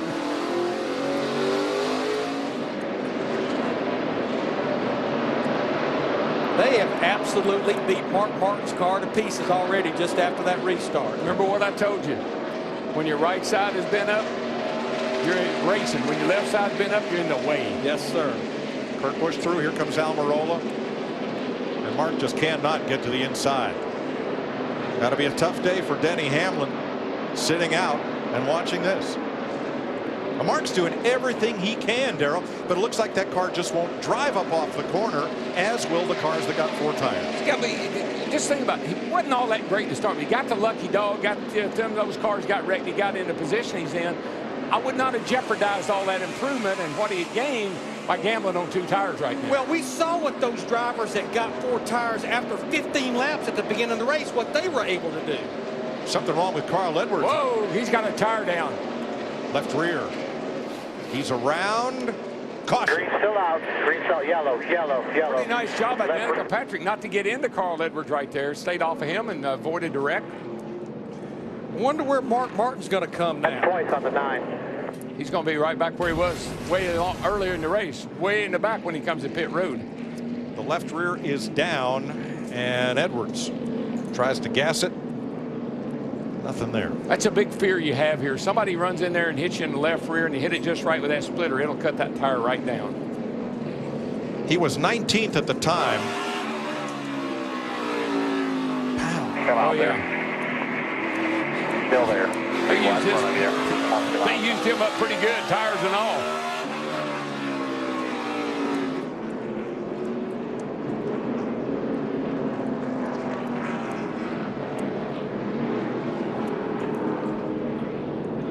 Pretty good job of just spinning the thing around. Everybody avoided him. Oh, he gets hit on. Marcus Ambrose comes in and comes into the right front, and then Bobby Labonte just slams into the left side of Carl's car, cut his old left rear tire down. Krista? Well, obviously, Clint Boyer has had quite a day already. They are back in, and they're making up ground. Matt? Jeff Gordon says we were absolutely struggling back in traffic. They made a track bar adjustment. His car still absolutely on the tight side. And as anticipated, Mark Martin couldn't get the pit. No, he didn't get the left front on. Yeah, this has went downhill fast. You know, Larry, it just never fails. Substitute drivers with a different team and different people, spotters, crew chief. Really difficult on a track like this where it's so intense. And a bad day goes worse for Mark Martin. That was probably a whoa, and he thought he said go. And now he is being held for pitting outside the box. Quick caution for Carl Edwards. Tough break for Mark Martin. Held 1 lap as they finally changed that left front, but his right front was outside the pit box when they did. Another mistake on Mark's part right there. He was supposed to be at the tail end of the longest line. He was up in the middle of the field. He realized at turn 3, backed everybody up trying to get to the back. Kenseth, the leader, Kyle Busch with Keselowski trying on the outside. He's going to slip into 3rd ahead of Jimmy Johnson. Kevin Harvick as Dale Jr. battles Jamie Mack. Yeah, Brad Keselowski made that outside work just long enough on those fresh tires to get down in front of Jimmy Johnson. And Kurt Busch thought you could race here 3 wide. You can. You saw him clean off his tires, lock things up and out of the way. That's what happens to you when you try it, though. I think he's got a tire down. Yeah, he's got a left front tire down, DW.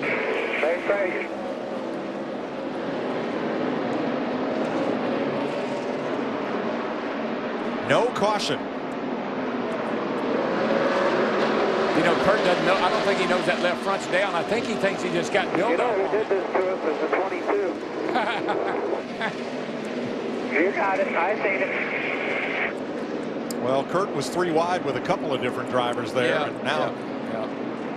he's trying to stay out and not be the caution, but draw a caution flag. I don't. They needed. He didn't know he had a flat left front. New leader out of turn 2. Kyle Busch passes teammate Matt Kenseth. Here comes Johnson in that 48, dives to the inside of Keselowski for third. And Harvick's going to try to follow in that 29. Keselowski gets good drive up off the corner. Nice run today by the 29 team. Boy, they've been needing something good to happen. They got a little something going today. Talked to Kevin this morning about how fatherhood had changed him. Not away from the racetrack, but he says the best thing about their young son Keelan is I go home, I play with Keelan, I forget all about what happened at the racetrack, and then by Wednesday, I'm ready to go racing again. It does. Kids have a calming effect on you, particularly with a driver. When he's so focused on what he does, that's all he thinks about. It is a nice distraction. And this little guy's getting bigger. Every week that we see Keelan in the car, he's getting a better grip on her every week. He likes it. Yeah. And that's a proud dad right there.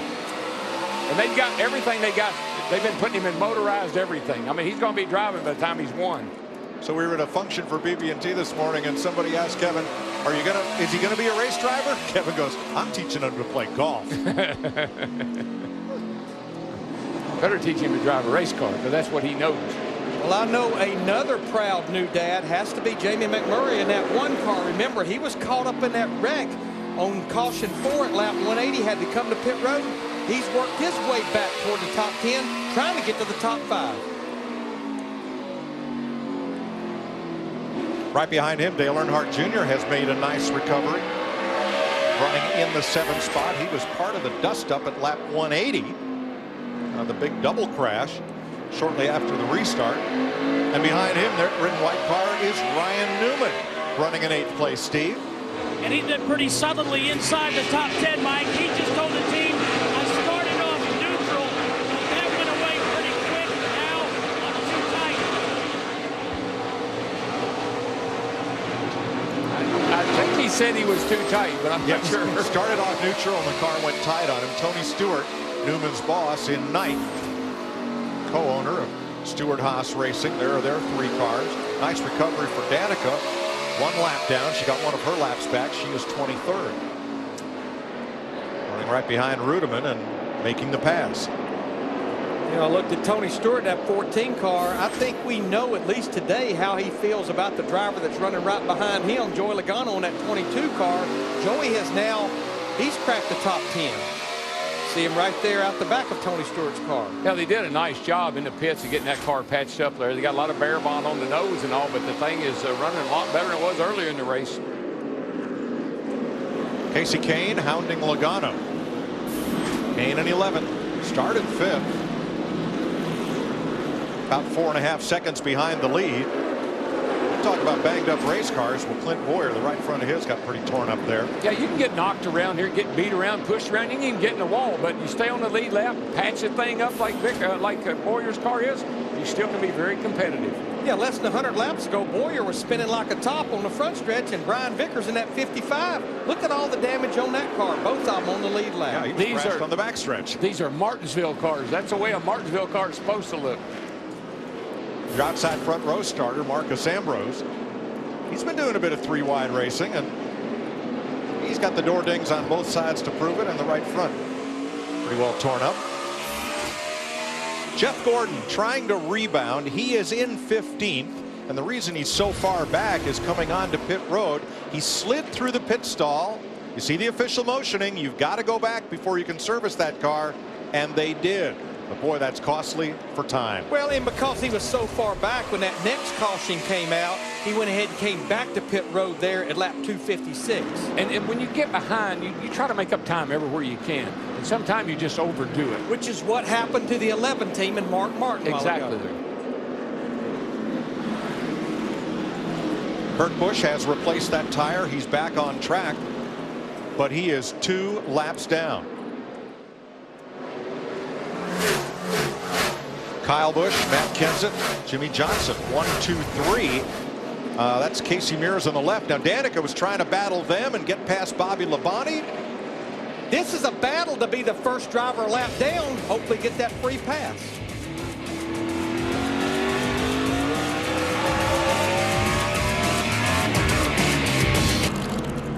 Yellow fever at Martinsville once again. This time Martin Truex.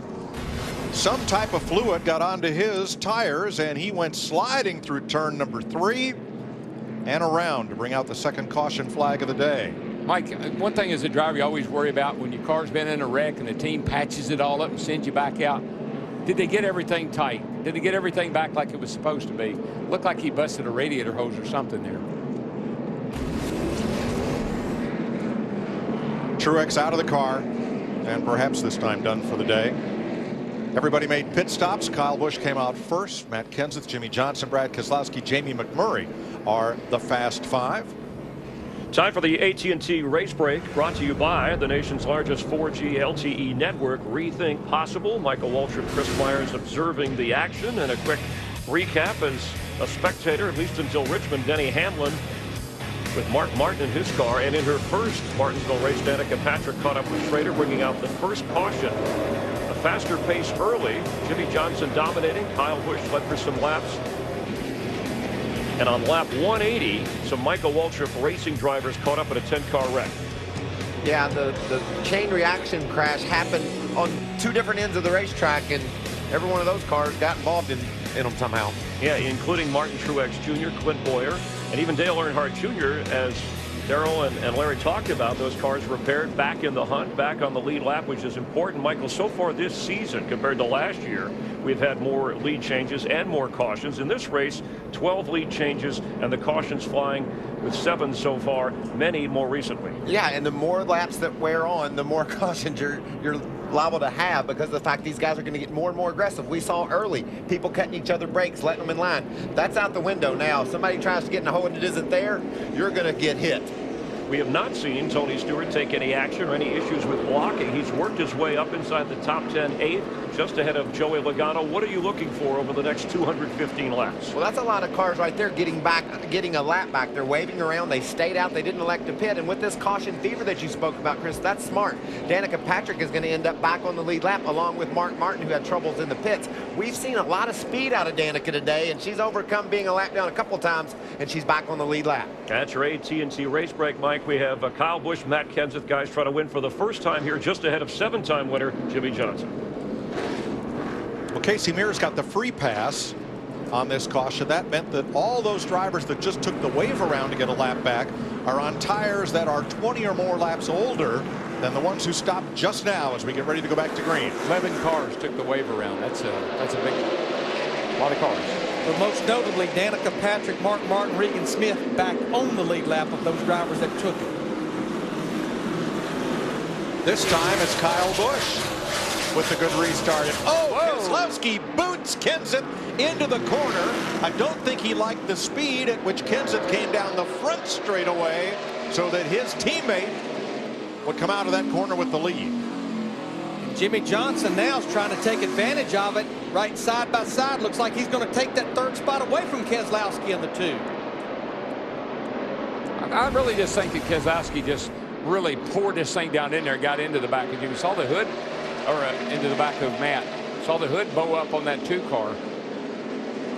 And it cost him a spot to Jimmy Johnson.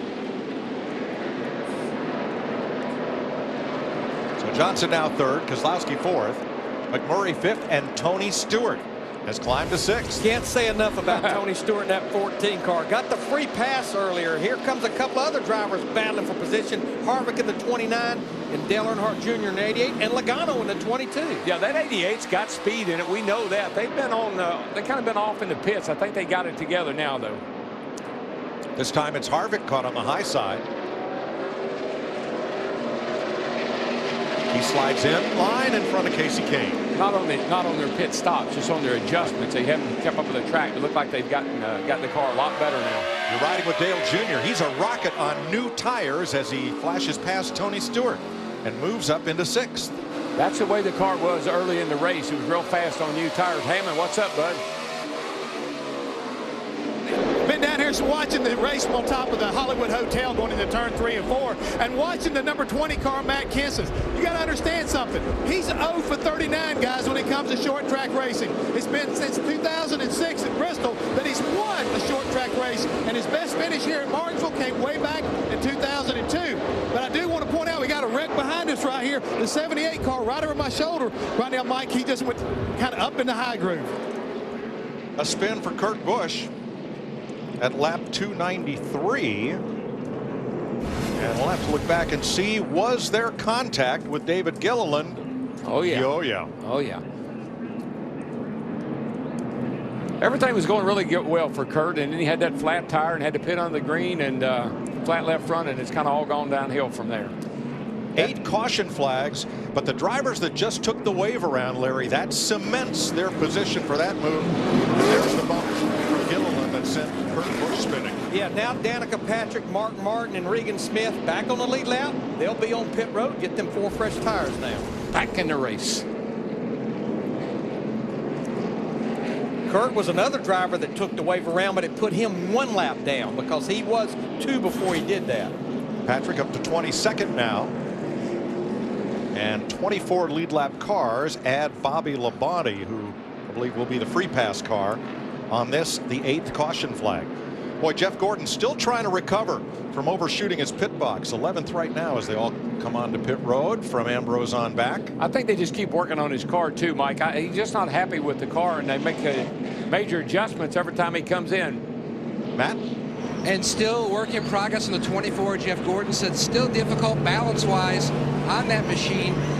Air pressure change as well. And you also saw the 99 of Carl Edwards hit pit road, Mike. They have seen just about everything today. At one point, he thought they even might have a fire inside the car because they were working on different things electrical, Steve. Matt, 4 tires, the only change for Ryan Newman's 39. Been battling a bit of a tight race car. 4 tires, he's away.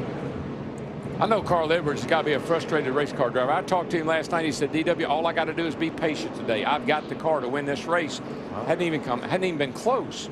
Well, those cars that stopped will restart from 16th on back. Yeah, pretty much our top 15 all stayed out, but this is how we have such an exciting race as this race gets down toward the end, because with the free pass and with the wave around, I mean, we have 25 drivers on the lead lap right now. Well, we got 11 back on the lead lap there. Well, they got on the lead lap, but they got their pit stop in now, and they're good to go. Play Fox Fantasy Auto Racing presented by Ford. Pick your team of 5 drivers each week. Compete for weekly prizes all season long. Sign up today at foxsports.com/fantasy and pick your winning team.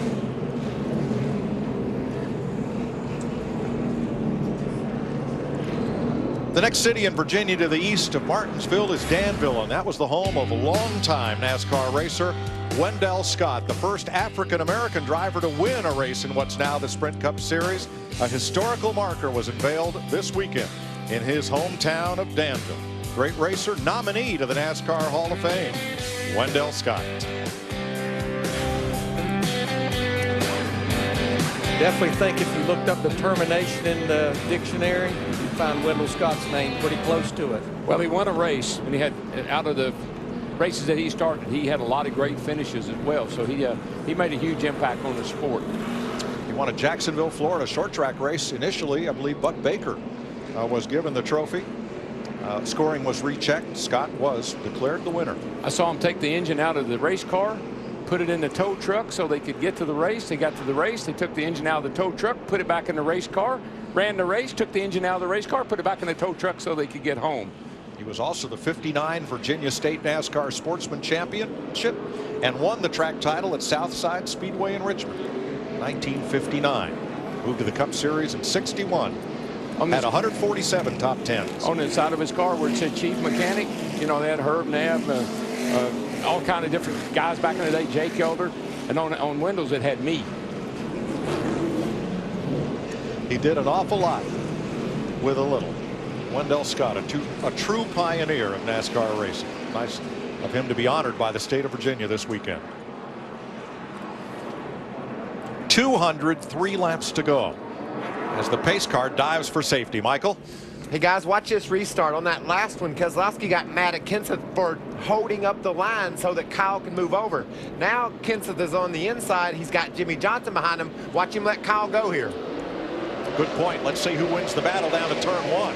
It's going to be Kyle Busch with a little assist from Brad Keselowski. Oh, there goes another grill. I think that's the grill out of Brad Keselowski's car because he was pushing Kyle Busch down the front straightaway. But it's over on pit road where the pace car passenger will pick it up and get it out of harm's way. If Jimmy Johnson and Jeff Gordon had done that kind of a deal last year here, they wouldn't have been in that wreck. Now that's just a piece of plastic that helps add to the brand identity on that car. It's not a performance part per se. So we continue on with the 2 Toyotas in front of Keselowski's Ford and then 2 Chevrolets. This is one place where you can get up into somebody's grill, I can tell you.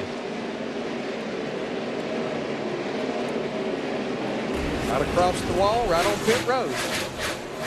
Well, they're grilling out at Martinsville today. What can you say? There's not many Ford grills left on the racetrack.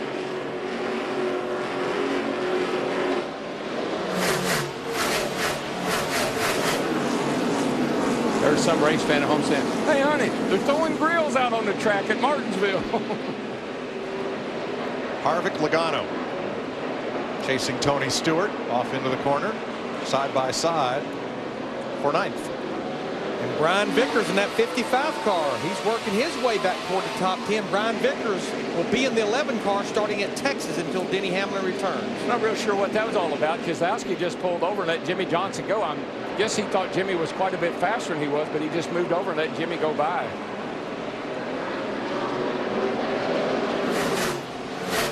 Darrell, it appears those Hendrick Chevrolets, both Johnson's and Earnhardt's, have been really quick on new tires. Keselowski's Ford seems to be better than the competition when we get a long run. Yeah, well, you're right about that, Mike. But here's something I've noticed. The 48 seems to be falling behind. The two Gibbs cars, the 20 and the 18, they have gotten better. Jimmy has stayed about the same, hadn't kept up with the racetrack, and now he's falling behind. Yeah, Kyle Busch and his teammate Matt Kenseth, right now they seem to be good short run and long exactly run. There. Let's check with Steve. Yeah, I just want to respond to DW. DW, Jimmy said the car's a little snug. I don't have much to complain about. It's driving pretty well. And Chad Canal said, hey, we made an adjustment earlier that we're going to undo for the end of this race. Well, you want to, you know, being a little snug is okay. It's a lot easier to drive a car that's a little snug than it's one with the back end hanging out. So maybe they're just kind of getting him in a comfort zone and they got something laid up for the finish. I've been watching Greg Biffle in this 16 car. He got the free pass on our 5th caution back at lap 241. He's been riding that second groove and they have been beating his left door to death. That's Almirola to the inside. Sometimes I think these guys can hear us, you know, on their telecast. Ooh, there you go. We start talking about them beating and banging, and they do. And we talk about Jimmy Johnson maybe falling a little behind, and he says, oh, no, I'm not. Watch this. So it's interesting how it ebbs and flows. 25 cars on the lead lap. Back to Bobby Labonte. And then further group 1 lap down. Danica battling Biffle there, and that's for 21st. And the teammates trade places. Your turn. Matt Kenseth up front. Now, he's led 43 laps today, and that's, like I said, he'd only led 73 laps in his prior almost 30 appearances at Martinsville. So banner day for Matt Kenseth at Martinsville. Right now, Kyle Busch's problem, you're riding with him. Jimmy Johnson in that 48, he's going to take that second spot away from Kyle. But you know what? A smart driver here, a guy that does well here, knows when he's over driving his car. And if you're over driving your car with over 200 laps, go right at 200 laps to go, you know you can't make it to the end. So you've got to let somebody that's hammering on your rear bumper, you got to let them go and save a little bit. That's just smart Martinsville racing.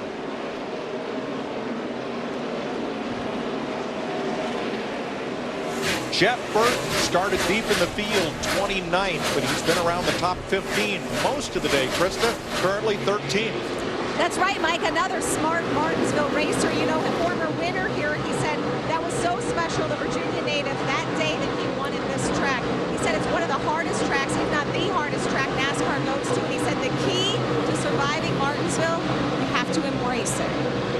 Gotta love the nose of that race car. Yep. It's got that Martinsville look about it.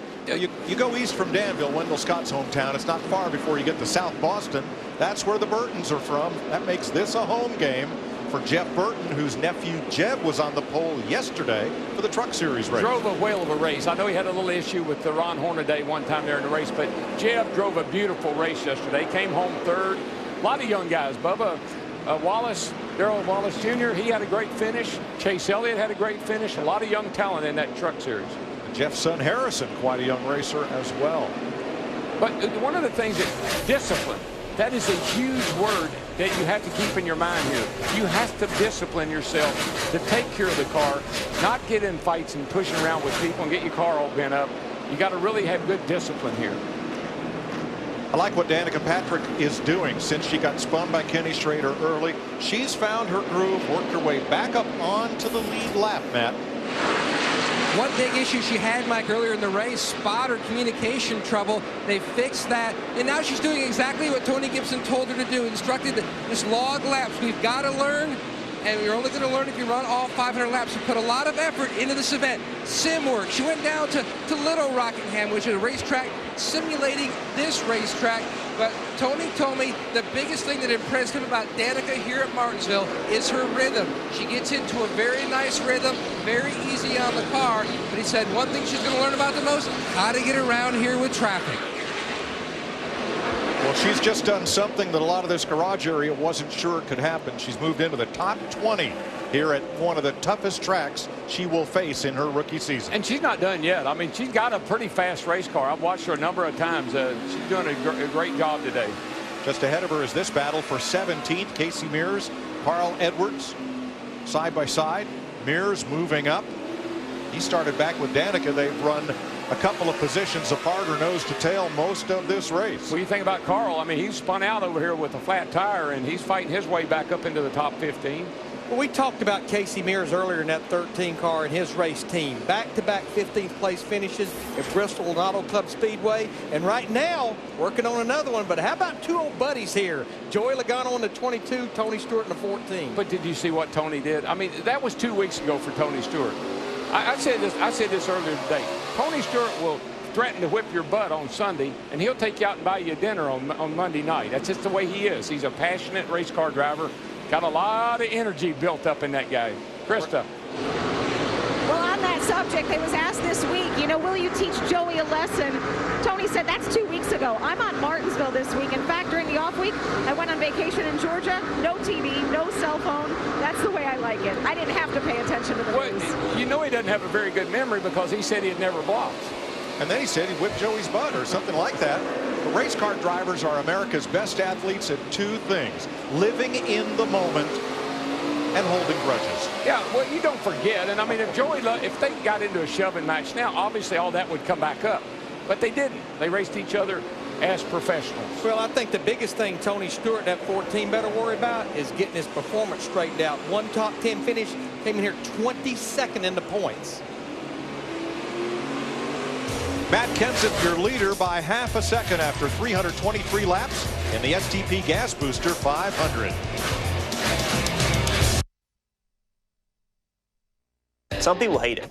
Some people go in there and just, oh my God, I'm going to Martinsville. I love it. It seems like emotions are higher on short tracks, but you get frustrated on big tracks too. No matter who you are out there, whether you're first or last, you're going to have fenders with marks on them. So fight the urge to retaliate when things happen. It's a traffic jam. You got to be patient. You got to get to your destination. That's victory lane. It's 500 laps of 100% focus, and that makes it a difficult race. But to me, that's what makes it a fun race. And one of the greatest parts of anger management is getting lots of positive reinforcement from your spotters. Bring your green. All good. Really good. Just take care of it, man. You look good. All good, man. Keep doing it just like you're doing it. Nice and patient right there. Doing good. Just nice and straight. Very nice, man. Good job, bud. Good. You're really doing a good job. We're doing great. That's a good looking lap. Just like that, man. You're doing great. Keep it up. You've got to keep it up for another 166 laps. That definitely brought back some memories there. I've got to say, of all the racetracks we go to, I would find myself being more of a cheerleader here than anywhere else. I don't understand. I always had to do that with forehamming. You know, you're doing good, buddy. Keep it up.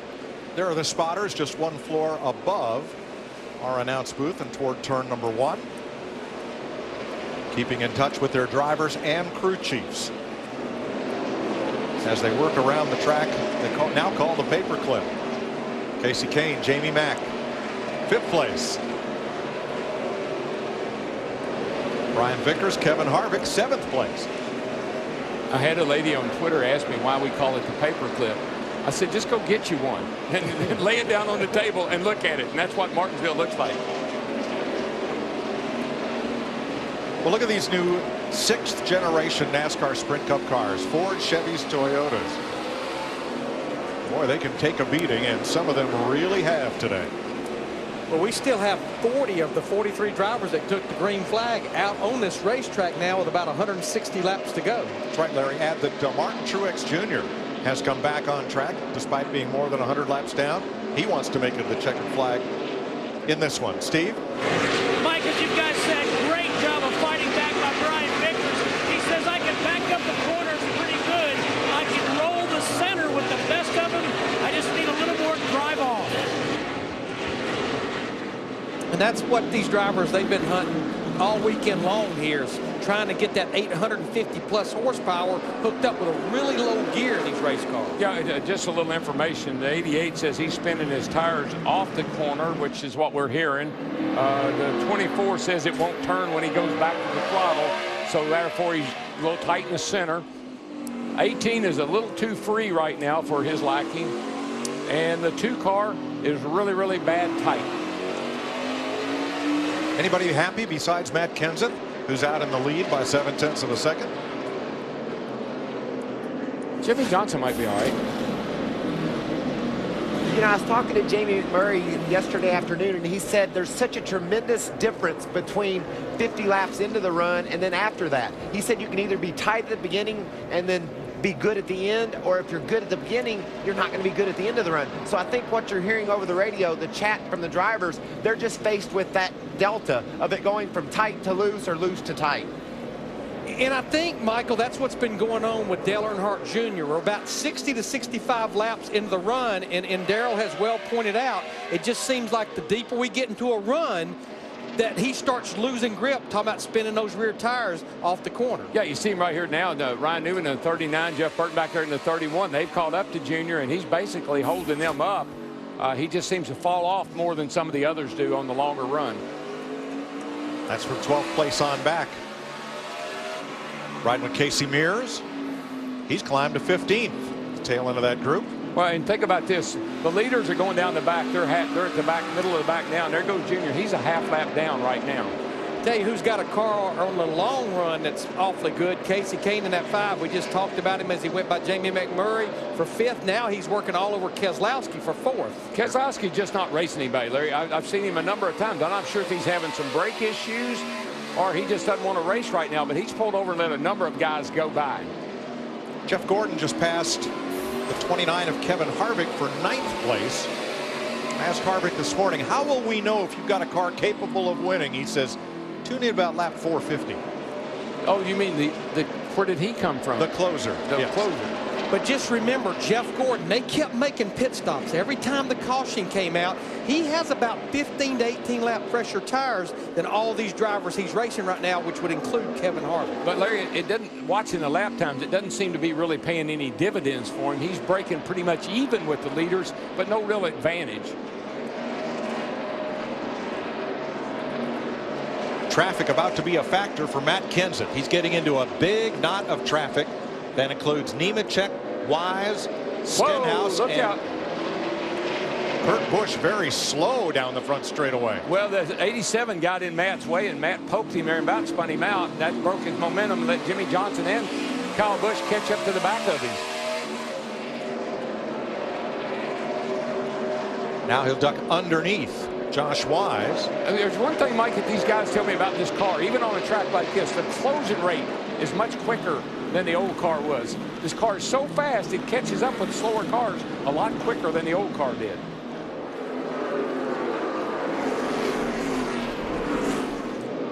Kurt Busch is now slowed to where he may have to hit pit road. I thought he was coming to pit road in that 78 car that time right there, but he stayed on the racetrack. Yeah, he's going real slow here, Larry. Looks like the thing is just barely running. He almost got run over by Jeff Gordon right there.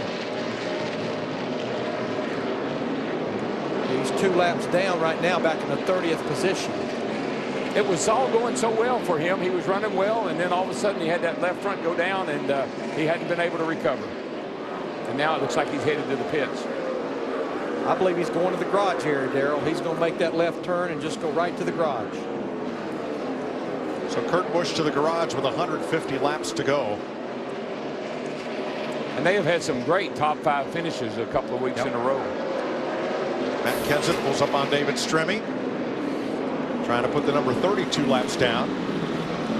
Wow, that's his Martinsville history. He's led more laps today than in his first 26 starts here combined. Well, just think about it. We said he's been driving a Ford ever since he's been in Cup. Ford hadn't won here since 2002. So, you know, a lot of times you always wonder, is it the driver or is it the car? We can look at the 11 and ask that same question. And we can look at Matt and say, well, you know, Matt's a pretty good driver here at Martinsville. Hadn't been in the past, but he's gotten that 20 car to his. Matt? And if you're judging by the trend so far, guys, during the race, Kenseth told his team that it takes about 50 to 60 laps for his car to really come in. It's a tick on the free side now, but early in the run, it's too tight. He has to wait on it. They're hoping they don't get a short run at the end of the race. Yeah, that's the downside to having a car that's good on the long run. If we get into these late cautions where we have, you know, 5, 10, 15 lap spurts, that can really hurt you. Of our last 8 spring races here, 6 of them we had a caution within the last 25 laps. There's that short run. Jeff Burton, Ryan Newman, 12th and 13th.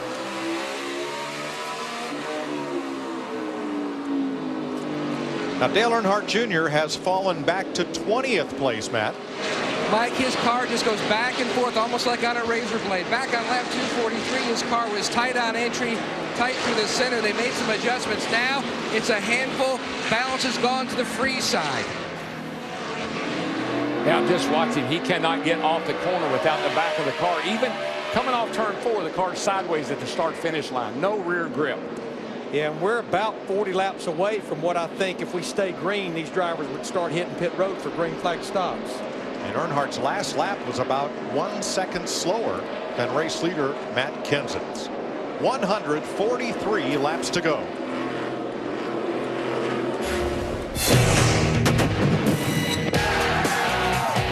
Plenty more to come right here on NASCAR on Fox.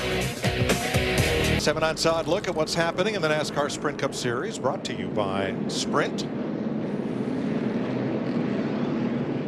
Kyle Busch has the fastest lap of this race, set back at lap 302. Get unlimited access to NASCAR with truly unlimited data from Sprint. No metering, no throttling, no overages on the Sprint network. Learn more at sprint.com/speed. 6 cars took the wave around to gain back a lap as we'll get ready for the restart with Johnson and Kenseth out front. 24 lead lap cars, 9 caution flags now for 62 laps. There's a car, the 55 car, Brian Vickers. The whole left side of his car is gone. Got to be getting a lot of fumes up in that thing, but he is running 5th. They have done a whale of a job recovering. And look at it, no right front fender, no left rear quarter panel. He's digging, baby.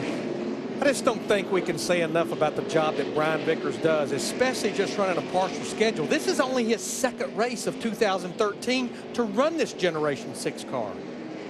He's going to get several more starts because he'll be in the 11 starting next week for Denny Hamlin as Mark Martin returns to the 55. Hendrick Chevy against Gibbs Toyota. Between them, they have led all but 2 laps today. Those 2 teams, 3 drivers, Johnson, Kenseth, and Kyle Busch, have led all but 2 laps so far.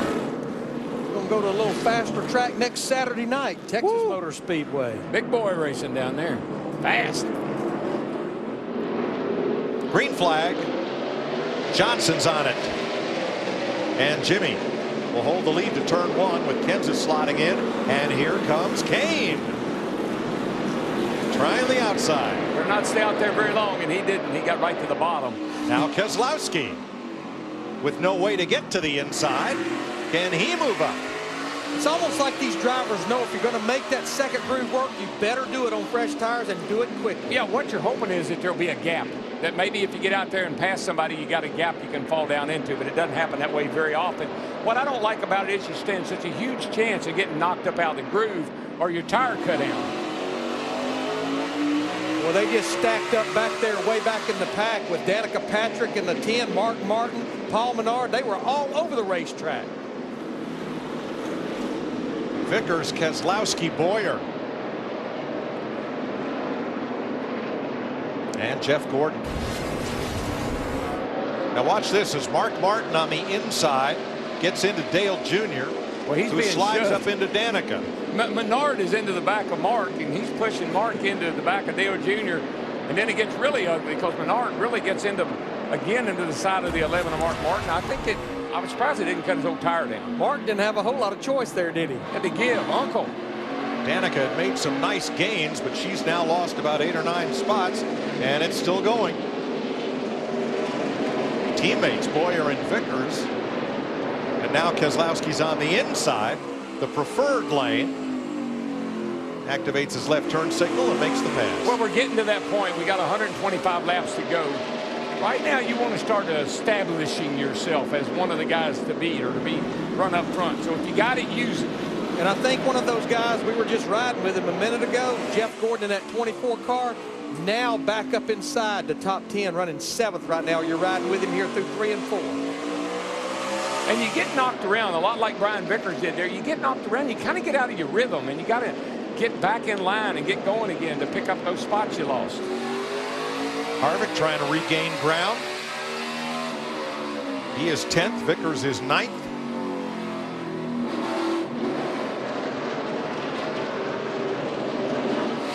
And that's the other problem with having a car that's pretty good on a long run. You're a sitting duck on a short run. People will run all over you. Which is, I think, the report we got a little bit of concern about Matt Kenseth if we get that short run at the end of the race, because he's got a problem right now with Casey Kane and that 5 all over his rear bumper. Turn 1, David Stremme gave a bump to Kenny Schrader and passed him, and down in turn 1, Schrader just turned right and sent Stremme up the racetrack. Stremme's number 30 went all the way to the back. Don't mess with Kenny Schrader, do you? Casey Kane, a little rub to Matt Kenseth, who steps aside. Let's see what happened between Schrader's 32 and Stremme's number 30. Right there. Well, Kenny got in there a little too hot and got up into the side of the 30 car there at Stremme. So I give that to Kenny. It was a payback. It was. For what happened on the corner before. You know, we talked about Clint Boyer before the race even started. Fastest in both practices yesterday in that 15 car, spinning like a top before the halfway point here on the front straightaway, and now he's sitting there in the 4th position. Krista? Well, the magic number for Clint Boyer today was 450. That was the lap crew chief Brian Patty wanted him to get to, keeping the fenders on his car. They haven't exactly done that today, as we talked about the damage they had earlier, but they're right back in the thick of things.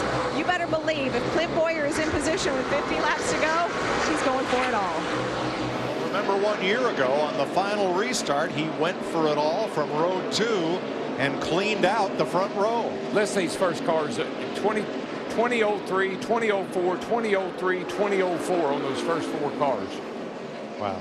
That's the reason they may have to do the bump and run or bump and dump. Got to figure out a way to get by, man. And all I'm pointing out, Darrell, is when it's time to get it done, if Boyer is close, he'll do everything he can to try to win it. He's got that short track mentality. Well, when we look at our top 5 drivers right now, we've had 5 races with 5 different winners. The one driver that's in the top 5 that's not been to victory lane yet this year, Clint Boyer in that 15.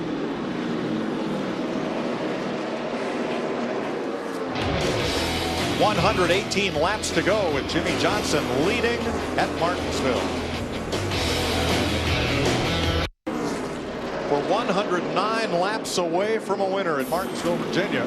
Jimmy Johnson has now led 237 laps. That's nearly half the race in total. Matt Kenseth led 96, Kyle Busch 56. Nobody else more than one. I think Jimmy kind of fell off the pace there for a little while, and Chad said, we made an adjustment. We're going to fix it and put it back like it was, and now he's leading the race again. Clint Boyer, Matt Kenseth, third place. Boyer moving up.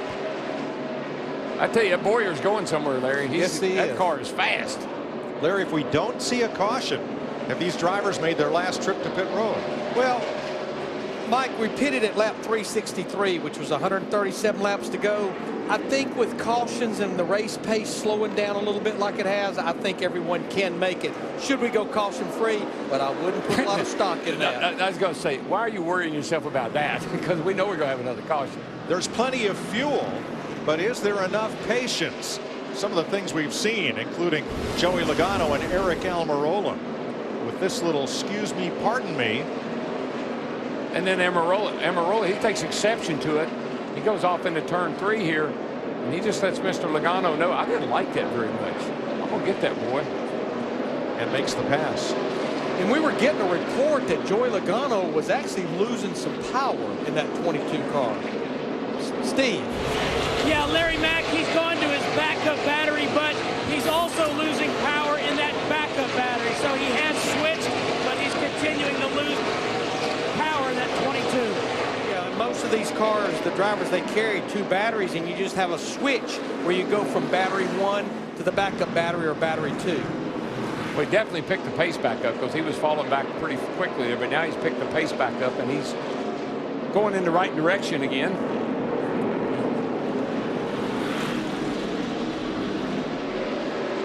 Danica Patrick is the leading rookie in this race. Ricky Stenhouse is 2 laps down in 30th. Josh Wise is 10 laps back, and Patrick has fought her way to stay on and get back on and stay on the lead lap here. She's 21st. Yeah, she's battling Regan Smith for that 20th spot. I think if she could run all the laps and finish top 20, that'd be huge for her first start here at Martinsville. Yeah, she started in the back. They changed the engines. They started in the back. She's had issues on and off today, but doing a great job here at Martinsville. You ask any driver down there, one of the toughest racetracks you'll go to. Jeff Gordon and Kyle Busch 5th and 6th, 3 seconds off the lead. Well, Gordon's got his car back where it was early in the race. He's starting to make some good laps. I've been watching his lap times. That's a guy to keep an eye on. He's running the same speed as the leader right now. And Darrell, we were talking about him earlier, and we know he's been back in the pack. I don't see a mark on that race car. Oh no, he'll save that for the very end. Matt? And Alan Gutcherson told me this morning the one big thing about Gordon here at Martinsville, he's so patient. If he doesn't have the car and the feel he's looking for now, he'll be patient enough till we can get it there. That's what they've done. Gordon says the last adjustments have really helped the car. It's still a little bit on the tight side, but more manageable. Let me see, Larry. How many laps has he finished here? I don't know how many he's finished, but he's always been running at the end. But no DNFs. Yeah, no DNFs. Gordon's last short track win was right here 7.5 years ago. That's mainly because his teammate Jimmy Johnson has been so strong here, scoring 6 victories since that last one by Gordon. Johnson up 7/10 on his Hendrick Chevy teammate Casey Kane now, with Toyota's 3rd, 4th, and 5th, and 97 laps to run. You look at Casey Kane, set on the pole for this race a year ago and had engine failure. And it just seems like Jimmy Johnson catching these drivers that are 1 or more laps down. Casey Kane is slowly chipping away at that lead. Their lap time's pretty similar over the last 10 laps or so. Kane set his fastest lap of the race just about 25 laps ago. But Jimmy's car is back like it was middle of the race, where it's really consistent now. He's not, he's fast and he's running fast laps. How about Matt Kenseth, Matt? Mike, the big constant over the previous 400 laps, on a long run, his car was a tick on the free side, but not bad. Now Matt telling his team he has used up his tires on this run. He's absolutely spinning those tires on exit, and his car isn't much better across the center. Well, Mike, you pretty much teed me up a while ago. You know, unless we get a caution, which we truly believe we will, you've kind of got what you've got right now with about 94 laps to go. Yeah, in the last 11 races here, we've had 5 green-white checkers. gone into overtime. Well, cautions will breed cautions, and especially when it gets down to the end of the day on a short track. Wide open spaces and fast racing in Texas next Saturday night in prime time. NASCAR on Fox. Get up on that pony and ride next Saturday night. No telling how fast these Generation 6 cars will be there. Today you're enjoying the STP Gas Booster 500, which has 92 laps to go in Martinsville, Virginia. Gordon looking, and Busch gives him room, just enough. Got a car slow off turn 4 here. Travis Quapple and got a tire down, I think. Well, that's actually a Rudeman in the 83. See if he can make it to pit road. The right front's down, a lot like what Ryan Newman was. Got a little bit of a gap coming up, Darrell. He should be able to get down behind Marcus Ambrose there. He's going to jump down there. And that's what got Ryan Newman the penalty, because there was a gap about like that he probably could have taken advantage of, and that got NASCAR's eye. I don't think Rudeman wants to stop on the racetrack this spring. I'm thinking not. I think Rudeman would get out and push it around if he had to this year. Based on what happened a year ago. Oh my gosh, poor guy. Danica Patrick just passed Dale Jr. down in turns 1 and 2. He's going to try to return the favor up in 3 and 4. Danica's car is really good right now. She's made a lot of good passes. She's closing up on Paul Menard here for another spot. It's looking good. Yeah, right there off of 4, you can see her car drive straight off the corner, and you can see the back of Dale Earnhardt Jr.'s car, just like it's been reported, spinning those tires under acceleration. Jr. can't go anywhere. That car's spinning the wheels here at the start-finish line. That young lady is 18th, and she's going after Paul Menard. Having quite a day here, and Menard gives her just enough room. Well, watch it. The car accelerates so well off the corner, and then she really does drive hard down into turn 3. All right, move the number 10 up to 17th on your scorecard, with Jimmy Johnson leading teammate Casey Kane by 9/10 of a second.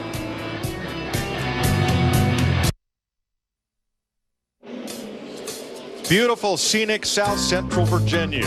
Martinsville, the former textile and furniture manufacturing capital of the state, now plays host to the Sprint Cup Series twice a year. Great place to come see a race. Kind of neighborhood atmosphere, great hot dogs, flowers in bloom. It's not just about supper time, but it's getting close to the checkered flag for Jimmy Johnson, 77 laps away, as he leads Casey Kane by 6/10 of a second. Clint Boyer another second down, and now Ryan Newman has cut down another right front tire.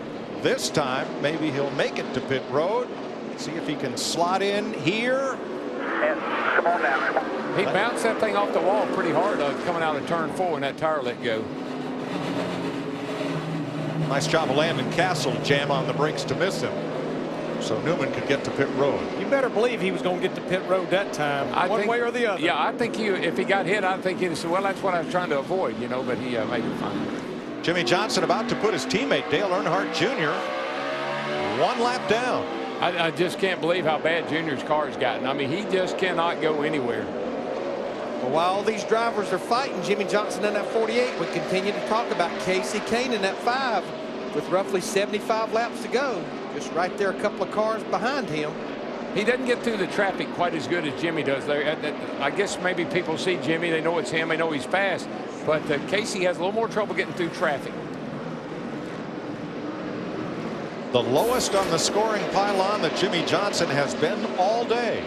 4th place. It'd be pretty amazing to come here. Max points. I love it. Chad Knaus used that term some time ago, max points. Lead the most laps, win the pole, set a new track record, and then go out and dominate and win the race. That's not only max points, that's a max weekend. Car owner Rick Hendrick 2 nights ago down at the Barrett-Jackson auction donated $1 million to win the right to buy the first convertible 2014 Corvette off the production line, and that entire $1 million went to a cancer institute in Detroit. It's been a nice day to drive that thing up here. Well done. Sunny, pretty afternoon. And right here in the spring of 1984 is where he got the first of the 210 wins that he has as a car owner. That's right. That was Jeff Bodine at the wheel. Between Rick Hendrick and Joe Gibbs, they've won 17 of the last 22 Martinsville races. And the only other drivers to even lead a lap today, besides their 7 cars, Travis Kvapil and Marcus Ambrose, each led a lap. Down to the leaders pit and Steve. Mike, Chad Canals just said to Jimmy Johnson, give me some quick feedback on your race car. He says it's starting to get a little bit snug, but it feels good.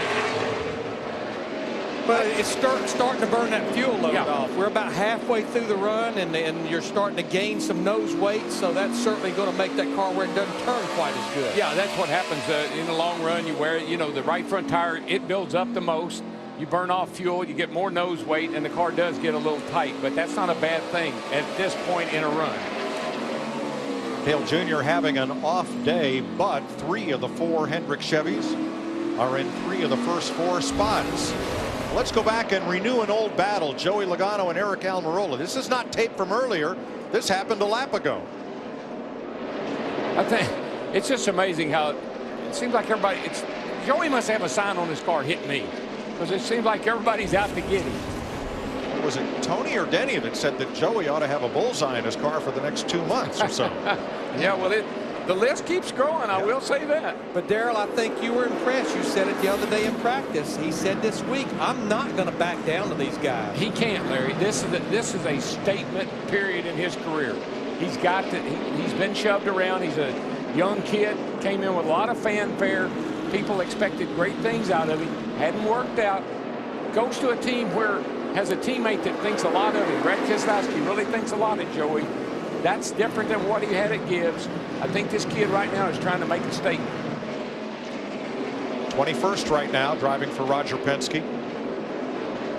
Interesting day for Danica Patrick. She qualified 32nd. She had to start last due to the engine change. And look, my stock portfolio looked like that. She got turned around by Kenny Schrader, and that moved her back to this position. And then from 2 laps down, they took a free pass. They took a wave around, got back up into the top 20, currently 17th, and the highest placed of the 3 rookies in today's race. And nice job. If you look at her car, I mean, it has very little, if any, damage on it. I mean, she's kept her nose clean all day and done a really, really nice job. And her lap times are similar to what some of the drivers in the top 10 are running right now. That is a car. Her car does seem to run well over the long haul. Now, Jimmy Johnson has to work the lap traffic before anybody else. Now, he's just in front of Dale Jr. There's Landon Castle. Whoa. Well, that's when you have a dominant car. You see it right here. To get up on the curb, when you do, that's going to shoot the 33 of Castle right over into. He's able to stay off of him. Nice job by Castle, actually. 3rd place, Jeff Gordon going after Clint Boyer. That's the guy that's closing that 24 car. He keeps gaining on it. And his car seems to be really good on the long run. And with that pass, that puts Hendrick's Chevrolets 1, 2, 3. And that probably puts Rick Hendrick saying, I remember where we were here last year. Yes. I was trying to get number 200. I thought so close. Took the final restart in 1st and 2nd position. Neither car came out of turn 1. We're going to go side by side with 60 laps to go. You're watching NASCAR on Fox.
Wow, the things that happen in Martinsville when you get down into double-digit laps to go. Jeff Gordon has come on, and he's just passed Casey Kane to move up into second place.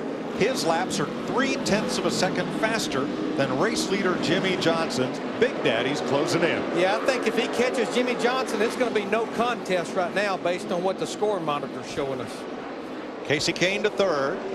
Clint Boyer, Kyle Busch the top 5. Kenseth, McMurray, Vickers, Keselowski, and Harvick.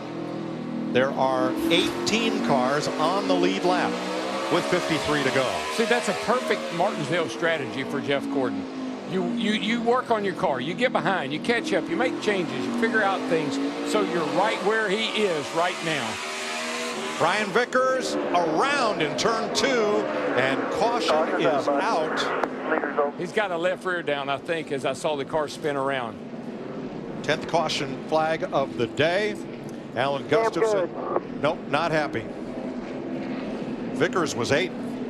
Yeah, he was running great. I don't know how he got his left rear tire cut down, but he must have made contact with someone. Well, this is huge. With 50 laps to go roughly, all drivers will be on pit road. 4 tires. This is where a lot is on the shoulders of those pit crews. Like that #1 pit box. Yeah, that tire's down by the time Kurt Busch and Dave Blaney come into view. You just can't hang on to one of these things when the left rear is down on them.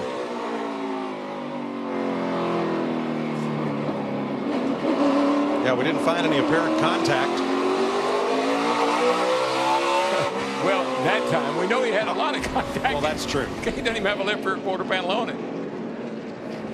Paul Menard will get the free pass for the 2nd time today, and Larry, it all turns into the hands of the crew chiefs and pit crews once again. And we've seen a few mistakes. I mean, we saw Jeff Gordon earlier in the race slide through his pit box. We saw what happened to Mark Martin in the 11 team. So, I mean, you know, this is the money stop right here. See, I don't think Jeff Gordon's going to be good shape here. His car is good on the long run. We just saw that. I don't know about on the short haul, though.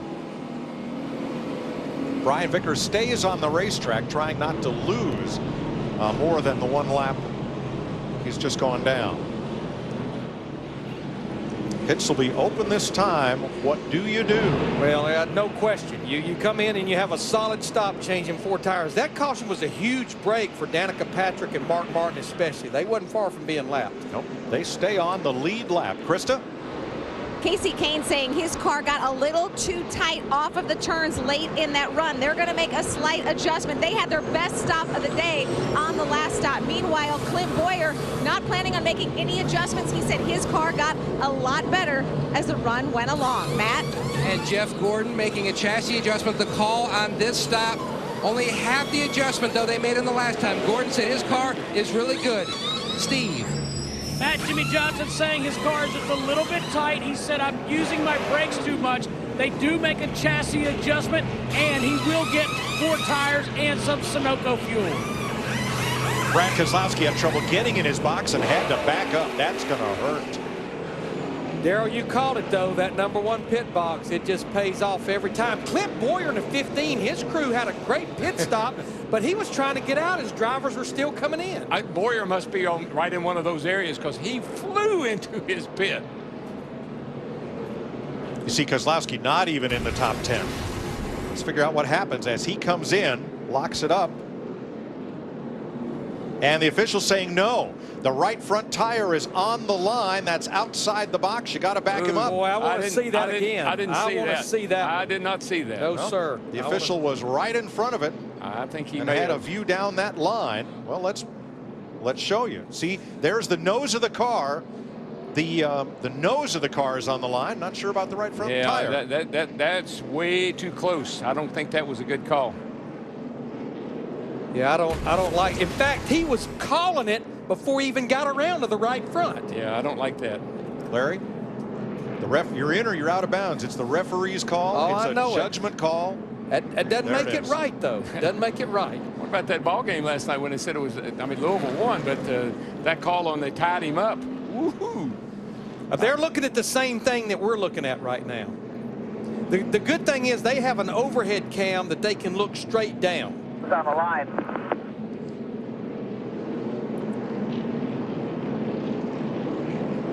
So we're under caution at 47 to go, and a very tough break for Brad Keselowski. Comes out of the pits, let's see, unofficially 11th right now.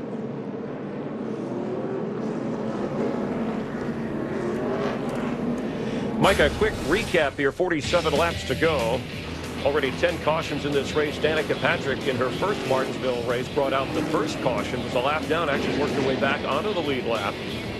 A 10-car wreck here on lap 180. Dale Earnhardt Jr. involved in the top 10 most of the day. So was Clint Boyer.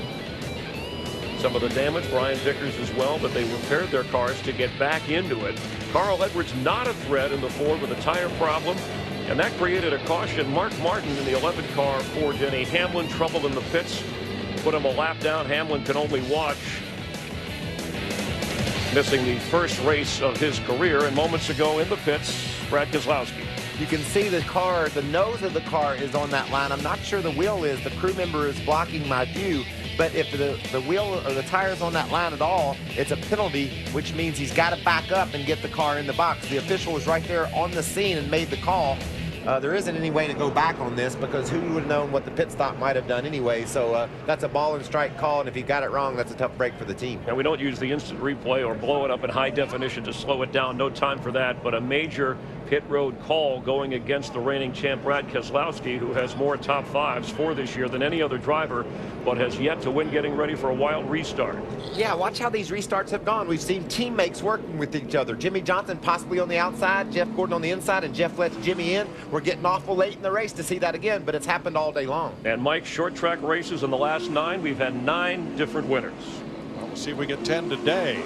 The car that was coming at the time of caution was Jeff Gordon. Let's listen to Jimmy Johnson's team and Kyle Busch's team talking about the advancing 24. What the hell happened to the 24 car?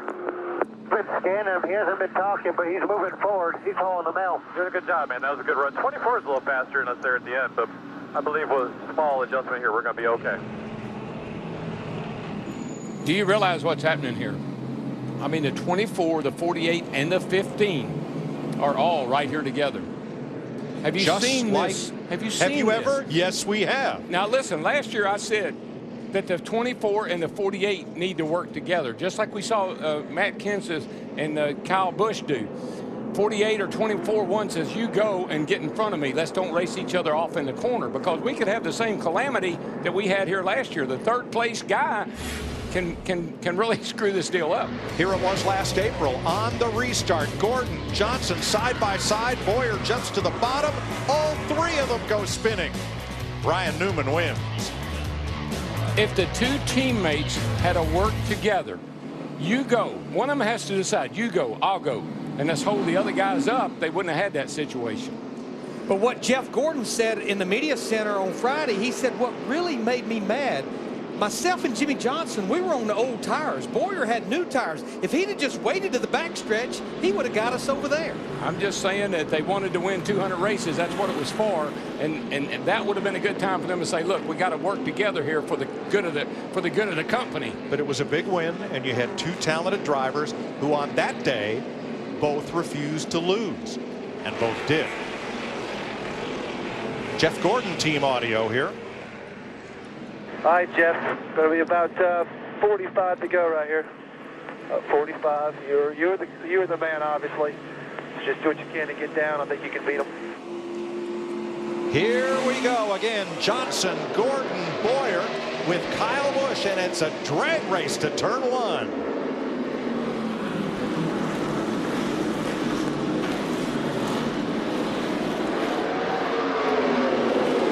Kyle Busch in that 18, he is fighting hard up in that second groove against Clint Boyer in that 15. That's his only shot to advance. You make a little short-term game, but you just can't hold it on that outside. Can he get in line in 4th? No, Casey Kane there. They may have touched. They did touch.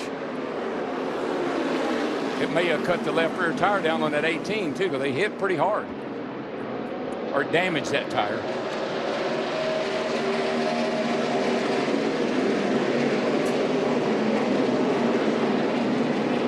To go. Biffle, Stewart working the outside. A knot of traffic back there. Still a lot of jostling in these first couple of laps after the restart. There's a man back there with Greg Biffle in that 16. Brad Keselowski in that 2. He is a man on a mission right now. And rightfully so, Larry. I think he lost a lot of spots there on that call in the pits. Whoa, the first 3 drivers each just ran their fastest lap of the race. Jimmie Johnson's a tick quicker than the rest of them by about a 10th. I think this is a perfect distance of run for Jimmie Johnson. And I think it's exactly wrong for Jeff Gordon. Jeff Gordon, after about 30, 40 laps, really starts to pick it up and has a little bit better car. But Jimmy's too good on this short run. Oh, the driver that sat on the outside of the front row, Marcus Ambrose, in that 9 car, really fell back. Really been fighting that race car. He's now cracked the top 10 in 10th position. And Larry, he's been bounced around like a basketball. People have been into him. He's been into people all day long. But here he is, top 10. Behind him, Burton, Stewart, then Edwards side by side with his teammate Biffle taking the spot. Then Mark Martin, Earnhardt, and Danica Patrick. 3rd place, 2nd place. I got to tell you, these 2 guys, as we well know, they do have a history. And I know one thing, Clint Boyer won't back down. And Kyle Busch, he's going to try to take advantage. Turn 4, Junior around. Guess who did it? No caution, get ready here. Yellow's out. Caution's out. That's the 55 car for you.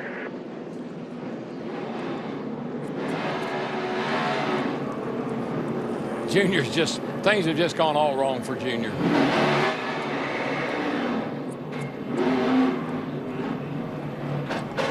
Well, a couple of things have just happened as this gets really interesting in the final 40 laps. Clint Boyer, Jeff Gordon fighting for 2nd place. Little bump.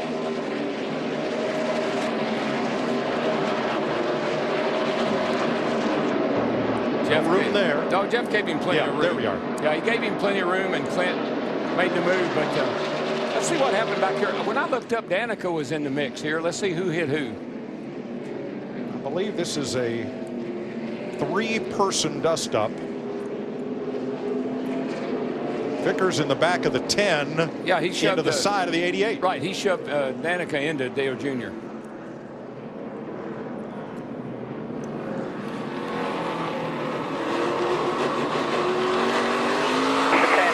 Inside the 10, 55 behind her. Got a tank top here. Still inside. Tires inside. Got hit by the 55. Hang on, no caution. Get ready here. You know what Brian Vickers gets out of all this? The free pass. Yeah. You know what else? Dale Jr. is not real happy with Jimmie Johnson either, because Jimmie Johnson could have sat there and waited for Dale Jr. to get fired and then not gone a lap down.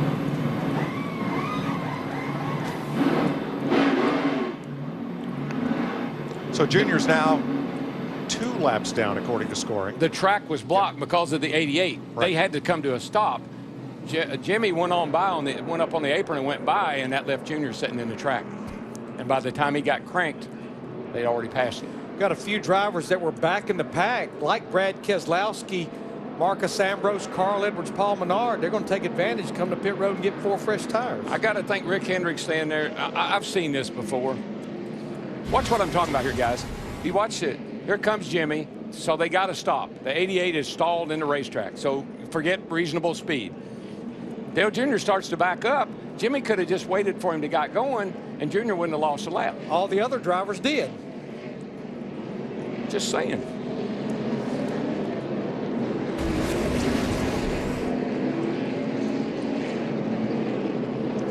Ambrose in and out along with Edwards and Keselowski. Casey Mears on pit road with Bobby Labonte, and now Regan Smith. So we'll go side by side with 32 laps to go and lots more left to unfold.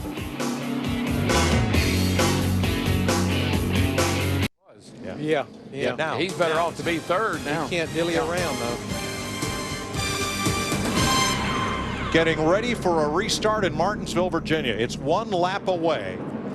Jimmie Johnson has lane choice. He is the race leader. Clint Boyer takes what's left, which is the outside. That puts Johnson and his Hendrick teammate Jeff Gordon nose to tail for the restart. Boyer will have fellow Toyota driver Kyle Busch behind him for the restart in 1 lap.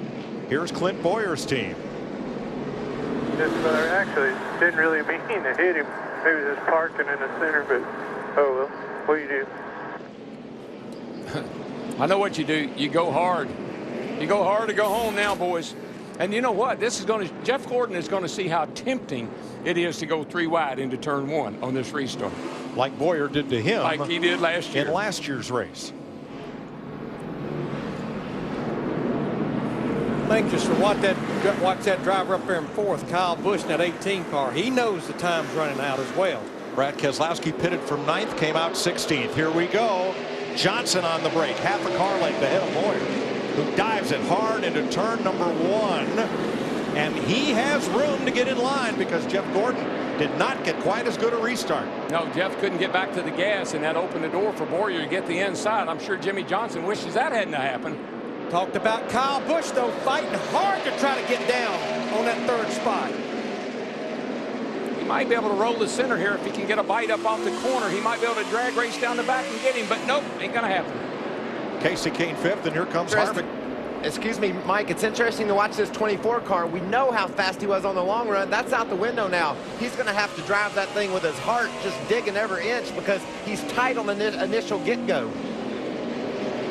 He doesn't have much corner to work with because Kyle Busch is right there alongside, and now Gordon clears him. Boy, Kyle Busch tried to get down, but Kasey Kahne shut the door on the 5 car with him. And Kahne really, and he's going to lose it off the corner here, though, Larry, because he got back in the gas, got a little bit loose up off the corner. Great move getting into 3, though, for Kasey Kahne. Kevin Harvick's there, Matt Kenseth, and Jamie McMurray. Further back, Tony Stewart on the outside of Ambrose and Keselowski. They're battling just outside the top 10. It's the first side-by-side battle there. Look like bumper cars on back through the field. They all bang in, you know, hit somebody in the back end, hit somebody in the back end. At 100 miles an hour plus. And Jimmy Johnson just ran the fastest lap that he's run in this race. 475 laps into it. Mark Martin inside of Stewart. He's looking to get in line in front of Carl Edwards. Maybe? Maybe. No. Yes. Johnson, Boyer, Gordon. And Jimmy made quick work. BIFFLE just gave Jeff Burton a shot getting off into turn 3 and took that spot away from him, and Ambrose is following. I don't know if Jeff Burton has any eye teeth or not, but if he did, he just knocked him out. And from the outside, he's got no way to retaliate. Can he get in line? Nope. Now he can. He was afraid to cut down. Finally did in front of Carl Edwards. You know, not far behind that, Danica Patrick is trying to take the 15th position away from her owner, Tony Stewart. Tony Stewart, 3-time winner here at Martinsville. Here she goes. The race for 16th place. And now, time for our sprint. 20 to go. The Gibbs and Hendrick cars have led 478 laps today out of 480. They've won 17 of the last 22 here. Look at Jimmy Johnson, how many laps he's led. 325, the rest of the field, very little. And Clint Boyer ran up front, drifted back, and now has clawed his way back to 2nd place. That's our sprint, 20 to go. Well, the 2 cars leading the race right now. Jimmy Johnson, he set a track record, was fast in all the practices. The guy that was the fastest in all of our practices, the #1 guy, was Clint Boyer. So those are the 2 best cars here all weekend long, running 1st and 2nd. Inside of 18 laps, Johnson not pulling away, but with a solid advantage, 9/10 of a second. They got off a little bit. The 48 did there in one run and fell back a little bit. But boy, I don't know what Chad did to the car on that last when he said we can fix it, but they sure did. And he was pretty confident it would fix it. Looks like to me his confidence paid off.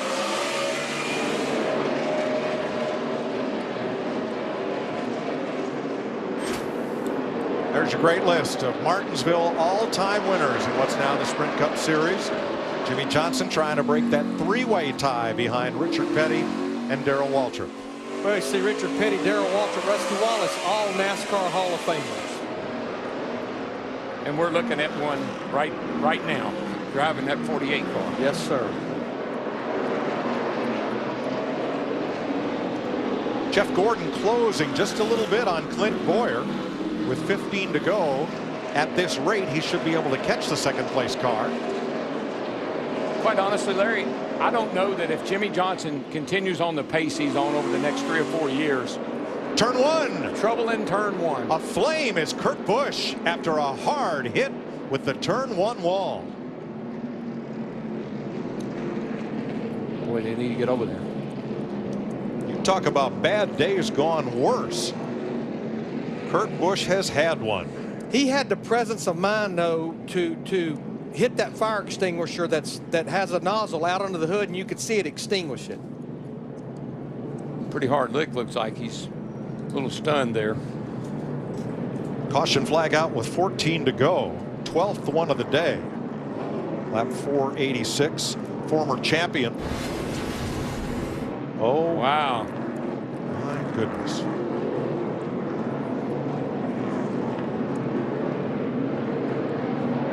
That is quite a fire underneath the hood of that 78 car. And remember, that's a carbon fiber hood, so. But Darrell, that looks like oil lines, fuel lines. That looks like everything. Oh yeah, you see brake pad flying out the front up there. I mean, the whole right side of the car is destroyed. But you'll see him hit that fire extinguisher nozzle, and it will put that fire right out. And in the same time, he was trying to get out of the car.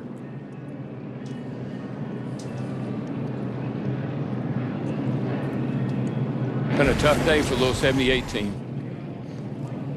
It's got all you the look cars. at that and you understand why Kevin Harvick wants his young son to take up golf. Good you point. see, he's almost getting ready to get out of the car. He's got the window net down, but he hit the nozzle right there, put that fire right out.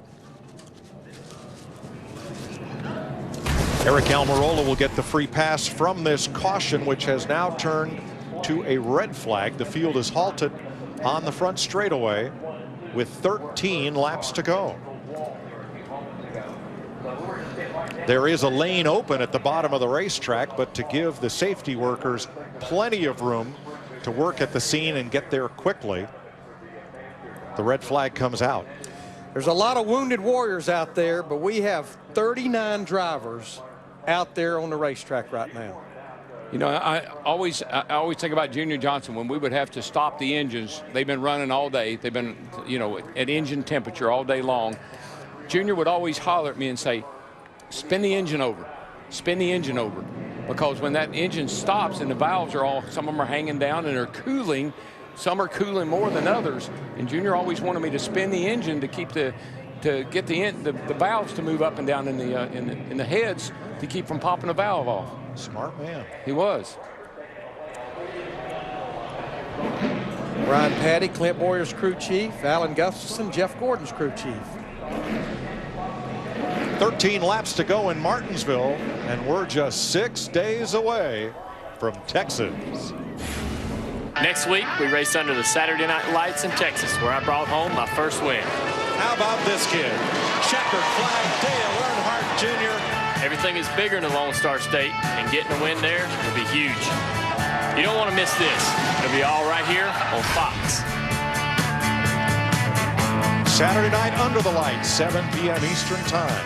NASCAR on Fox, Texas style. Let me see if I can get my buddy here. Hey, Clint Boyer, you got a copy on DW? He's probably taking a nap, knowing him. Hey, Clint, it's DW. You got a copy here, bud? Yeah, I got you. Remember what I asked you at the beginning of this race? Did you have any memories from last year? Things sure have shaked out to be very similar, huh? You boys ought to have plenty to talk about now. I just wanted to wake you up. I told him, I said, I'm in Boyer's and they're taking a little nap right now. Nothing really going on, right? Yeah, I'm gonna meet in the middle of the sandwich right here. We've got two, team cars. I tell you, I got into the 24, and obviously everybody would think that that was on purpose, but he, I don't know, he was washing up real bad in the center, and I was rolling the center good. I really didn't mean to get into him, but I guess I got around him. Gonna get interesting, I'd say that. Can you hang on the outside with that 48, or is that going to be your disadvantage? Well, I'm afraid it's going to be my disadvantage. I'm sure as hell going to try, but we'll just have to see what happens. Just have to get a good jump on him a little bit better than I did last time. If I can do a little bit better job at that, who knows? Maybe I can pin him down and get me a clock.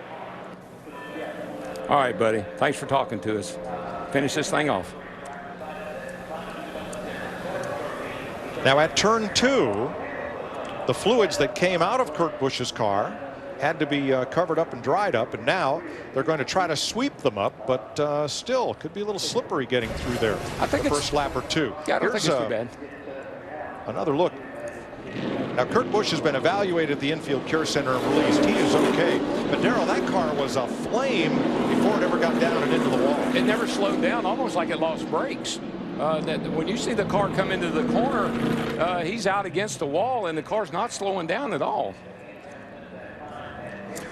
You know, Darrell, one thing that Clint Boyer said right there at the end, I want to get me one of those clocks. You never hear a driver say, I'm going to get me a Dover trophy or a Pocono trophy, but they talk about that clock you get for winning here at Martinsville. Yeah, that thing is special, man. I mean, they've been doing it for a long time, and it reminds you. It reminds you on every hour when you have one. You know, throughout sport, there are just special tokens of accomplishment. The Stanley Cup for the hockey championship in the NHL, the Lombardi Trophy of the National Football League, the Heisman Trophy for the top college football player, the green jacket to the winner of the Masters. And at Martinsville, since 1964, Ridgeway Clocks, in conjunction with track owner Clay Earls, would present a grandfather clock to the winner. Fred Lorenzen got the first one here in September '64, winning the Old Dominion 500, and that started a tradition that continues to this day. Jeff Gordon has 7. Jimmy Johnson has 7. Darrell, you've got a stack of them. So does Richard Petty. How do you keep them all wound? Well, you don't. You give them away. You give to. That's one of the things that I know I did with my. Rick Hendrick has one. My mom has one. You just give them away after a period of time. But the thing that makes them special is when you have a trophy case, and you can put trophies on a shelf. That has a space of all of its own. And that makes it really special. But aside from the Harley Earl Trophy to the winner of the Daytona 500, is there a single event trophy in this sport more meaningful than one of those grandfather clocks? Not at all, Mike. We used to call this the Daytona 500 of short tracks. Yes. When you came here, Clay Earls, this race paid $50,000, not contingency money, $50,000 to win. That's what made this race so important to win, because back in the day that was a lot of money. Yeah. You think about Daytona only paid $150 probably at the time. You'd come here and run for that kind of money with the clock. Pretty special. 13 laps to go. We listened in on Team 48 in first place.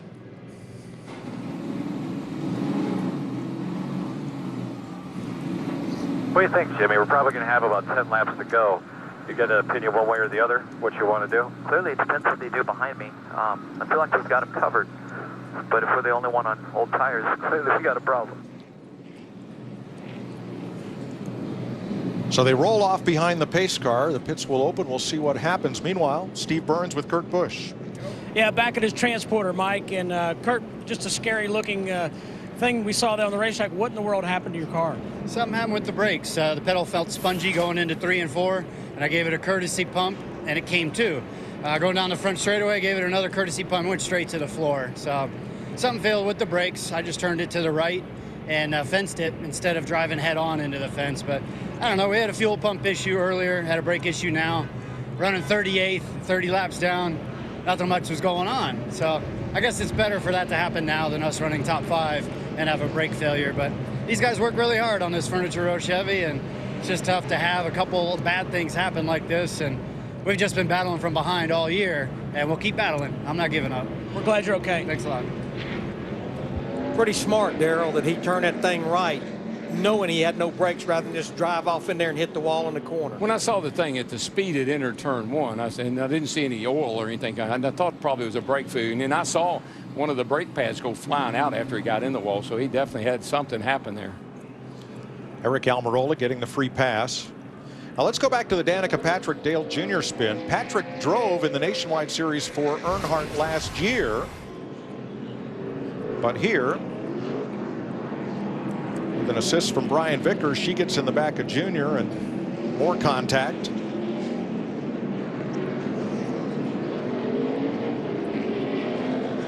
And right there, Vickers gets in the back of her. She gets into the side of Junior. And around he goes, Matt. Mike, shortly after that incident, through the spotters, Dale Earnhardt Jr. passed along a message to Danica Patrick. No harm, no foul. He did not blame her for that incident. And you know, when I was at driver intros, Keselowski and Harvick were joking around about their nightmarish first time here at Martinsville and how it left such an impact on them. And what a job Danica Patrick has done, DW, in her first time here. Even Stewart thought it was going to be an exciting day. And currently 16th. Yeah, that wasn't her fault that Junior got spun out. The 55 got into her. The 43 got into him. They bottlenecked all up. Pit stops. Harvick comes in, leading Kenseth, Burton, Carl Edwards, and Casey Mears, Matt.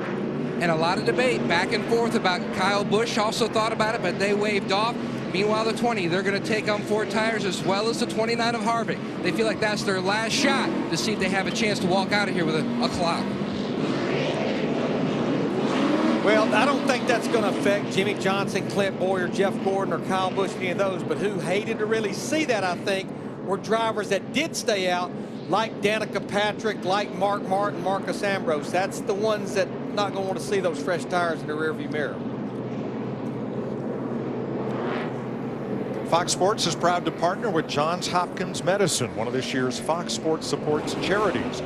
Johns Hopkins is at the forefront of groundbreaking research into autoimmune disorders like multiple sclerosis and lupus. Join us in the fight against autoimmune diseases and donate now by visiting hopkinsmedicine.org/Fox. Larry, there's a break point there. Anytime you come late, tend to go on a track like this, there's a break point in there where it makes sense to come in, but it makes just as good a sense to stay out. Yes. You know, what are you going to gain? You don't really know when you come and get tires. You might sneak up there and get a few cars that you wouldn't have got otherwise. 10 to go. And the first 11 make that 10 drivers stayed out. They'll get 1 to go next time by. And we'll settle this.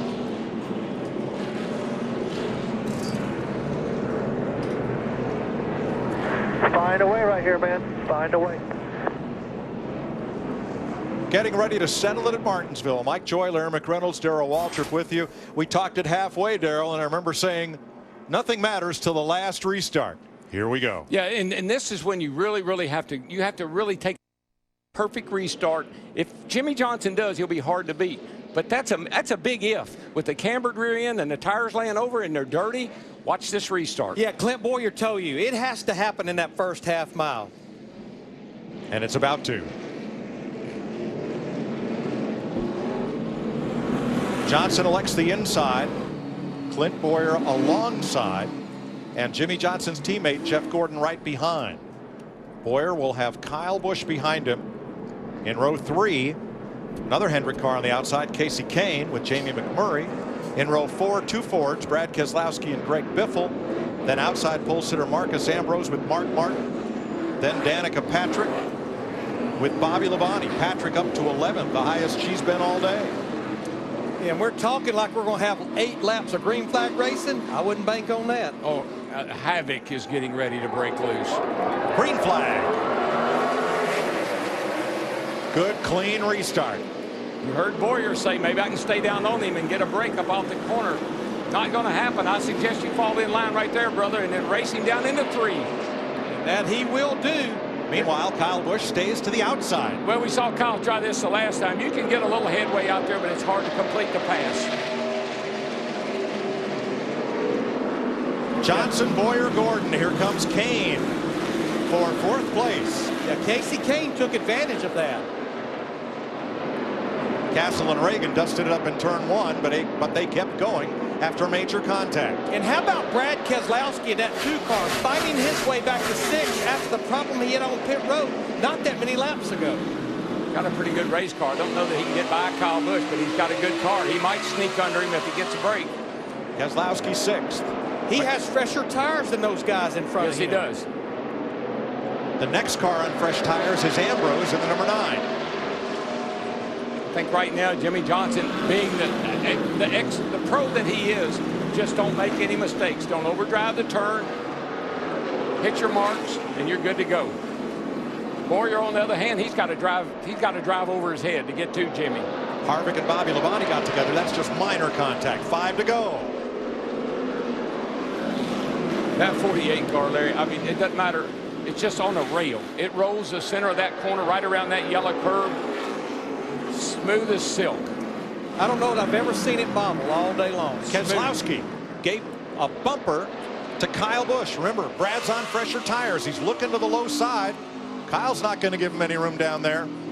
It's Kyle or the curb if Keselowski wants to pass. He only got about 2.5 laps to do it now. I think Keselowski, he'd like to get by Kyle, but he's not going to jeopardize where he is to make that pass. 2 to go.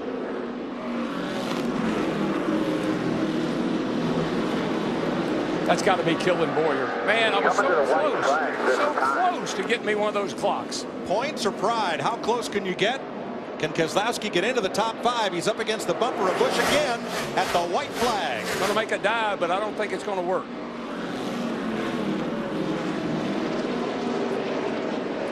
Back straightaway looks stuck. Here he goes. Here he goes. He's going to make a run on him right here. Meet me down there in victory lane. Keselowski to the inside. Here comes Jimmy Johnson. Win 62. 5th place side by side. Too close to call. Kyle got him, I think, by like an inch. Yeah, it shows 6/1000 of a second. Wow. Brian Vickers goes spinning in turn 1 after the checkered flag. I'm not so sure that either Kevin Harvick or Danica Patrick didn't get Brian Vickers. Harvick. One of the two. Did you know that Danica finished 12th? And ran all the laps. For all the naysayers that said that girl can't drive on a short track, first time ever here, top 12 finish. How about that?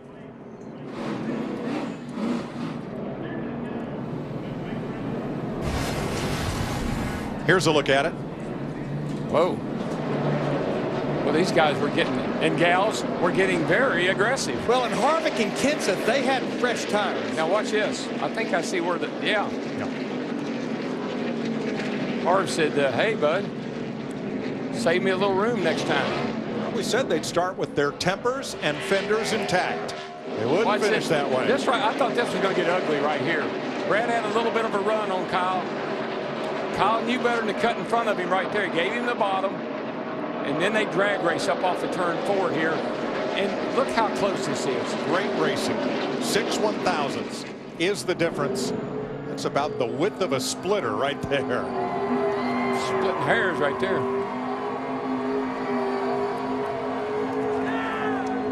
Jimmy Johnson with his 2nd win of 2013 burns down the house with his 8th Martinsville victory.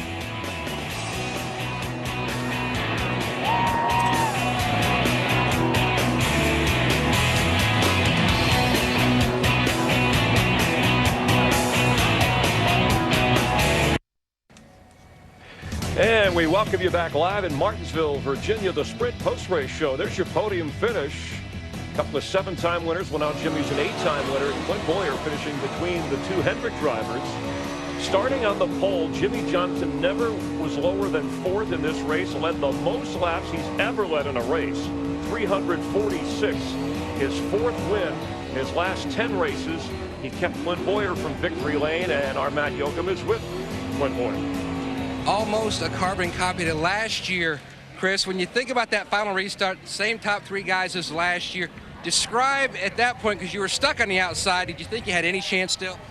Well, last year I had the upper hand with tires, and it just didn't work out. That time I was on the outside, and definitely was the opposite of that. But I'm just proud of RK, Motors, Toyota. The guys did a good job. Brian Patty, everybody on this number 15 car did a good job bringing a fast car. It's just disappointing. I think she was just tore up too bad. We was lucky to get back up where we were, made some good adjustments. But, all in all, it was a good day. I'd 5-hour peak, AAA. Everybody that's a part of this car is just, it's a good program, good group of guys. Just wish I'd have had that clock. Thank you. Steve? Matt, with Danica Patrick, hey, great finish, 12th place run, pretty eventful end of the race. Tell us about that. Yeah, well, never being to Martinsville before, I didn't know what to expect, and all I knew is it was going to be a little bit crazy, and the bumping and banging sure gets going. And you know, I tried to guard the inside right there at the end, and Vickers gave me a bump, and you know, I get it. I mean, I was trying to defend and hold my position, so we still came away with a 12th place finish. So you know, it was good to do that for GoDaddy. Obviously, Hendrick Endurance was very strong today. I felt like I made a lot of passes, so.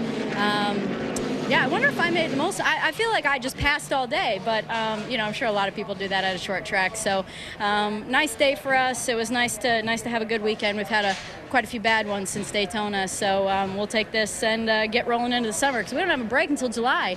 See you in Texas. Nicely done. Matt?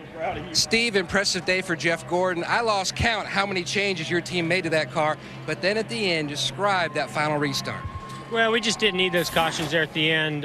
You know, I made a mistake on pit road, got us way behind, but what an incredible effort from this Drive to Hunger Chevrolet team. They had good pit stops, and then they also made great adjustments, Alan and the guys, and we were real tight there at the middle part of the race, and then, boy, that thing just took off, and on the long run, I felt like we had the best car, but you know those cautions are going to come out there. We tried to free it up. We just didn't quite free it up enough, so I was just trying to get the front end to cut, and I knew that we just didn't quite have it. We just needed more laps there at the end. Congratulations to Jimmy, though. You know, I mean, yes, he's so impressive here, but the thing that's impressed me the most is those darn poles.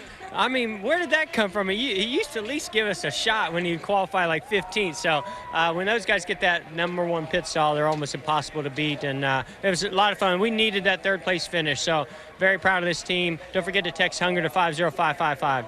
Impressive top 3 today here at Martinsville. Chris? All right, thank you, Matt. So Jimmy Johnson, old 5-time the dominator today for Hendrick Motorsports. 8th win here, and our Chris Devoto's down there in victory lane.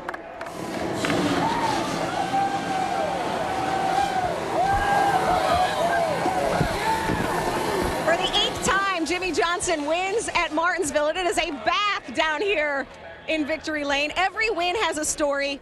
You have a hungry guy behind you in Clint Boyer. Thank you very much. Yes, I need this badly, huh? What was the story of this win? It was just a long-fought day. I mean, Martinsville, you know, it stays the same over the years, and you just have to dig in and get into a rhythm, drive your own race, and see how things unfold at the end and kind of what's going to happen.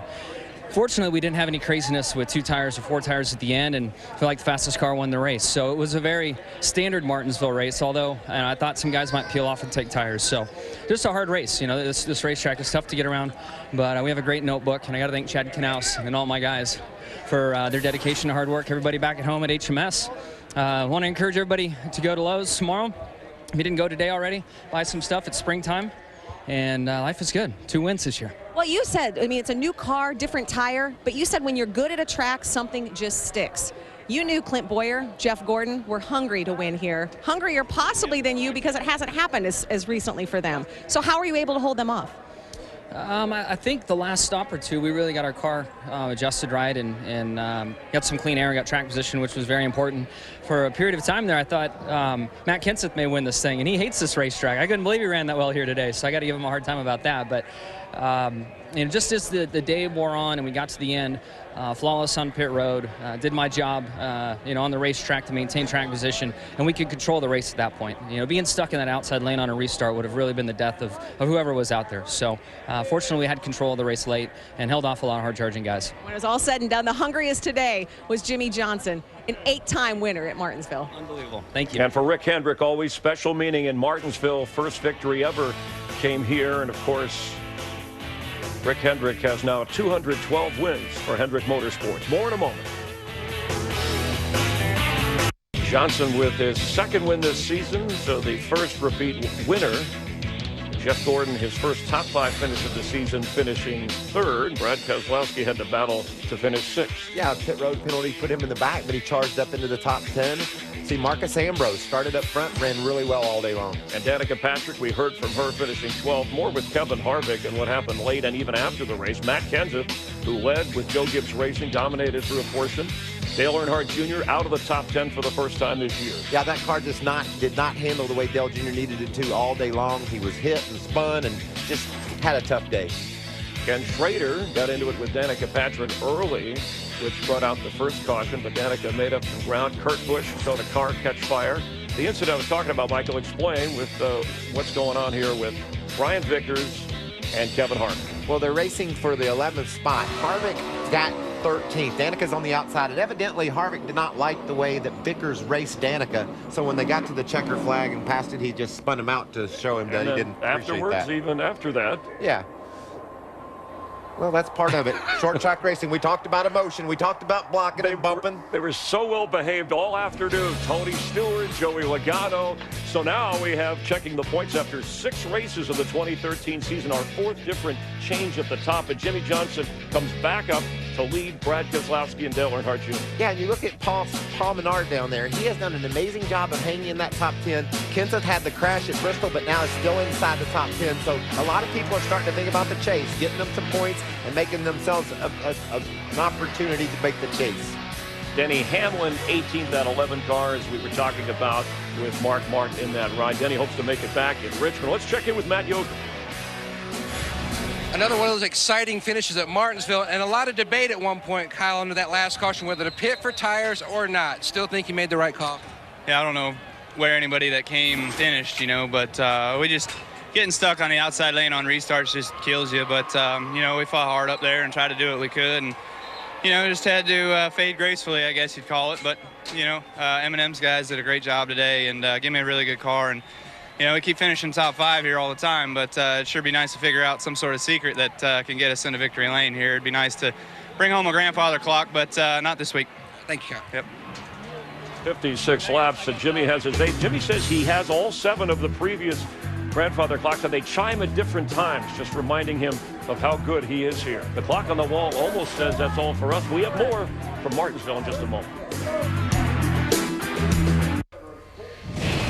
We're glad you're watching the Sprint Post-Race Show, NASCAR on Fox from Martinsville, Virginia, where the 7th race of the season next Saturday night in Texas. Michael, Greg Biffle dominated the race last year. Jeff Gordon's a former winner there.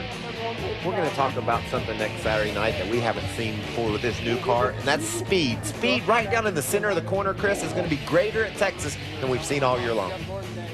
Tonight on Fox, stay tuned for Animation Domination, The Simpsons, Family Guy, and The Cleveland Show. And Saturday, we have baseball during the day. The early start time, 12:30 Eastern, Braves and Nationals. Nationals, one of the favorites, go on to the World Series. And then prime time under the lights in Texas. We just mentioned 7 Eastern, 4 Pacific from the Texas Motor Speedway. For continuing race coverage from Martinsville, tune in to Victory Lane on Speed. It wasn't moments after Brad Keselowski won the NASCAR Sprint Cup Championship last year that Jimmie Johnson was installed in Las Vegas. There's his crew chief with his owner as the favorite to win it all. And for Rick Hendrick's special coming to Martinsville, his son Ricky, who died in a plane crash here back in 2004, would have celebrated his birthday on Tuesday. Jimmie Johnson pulling into Victory Lane for Hendrick Motorsports.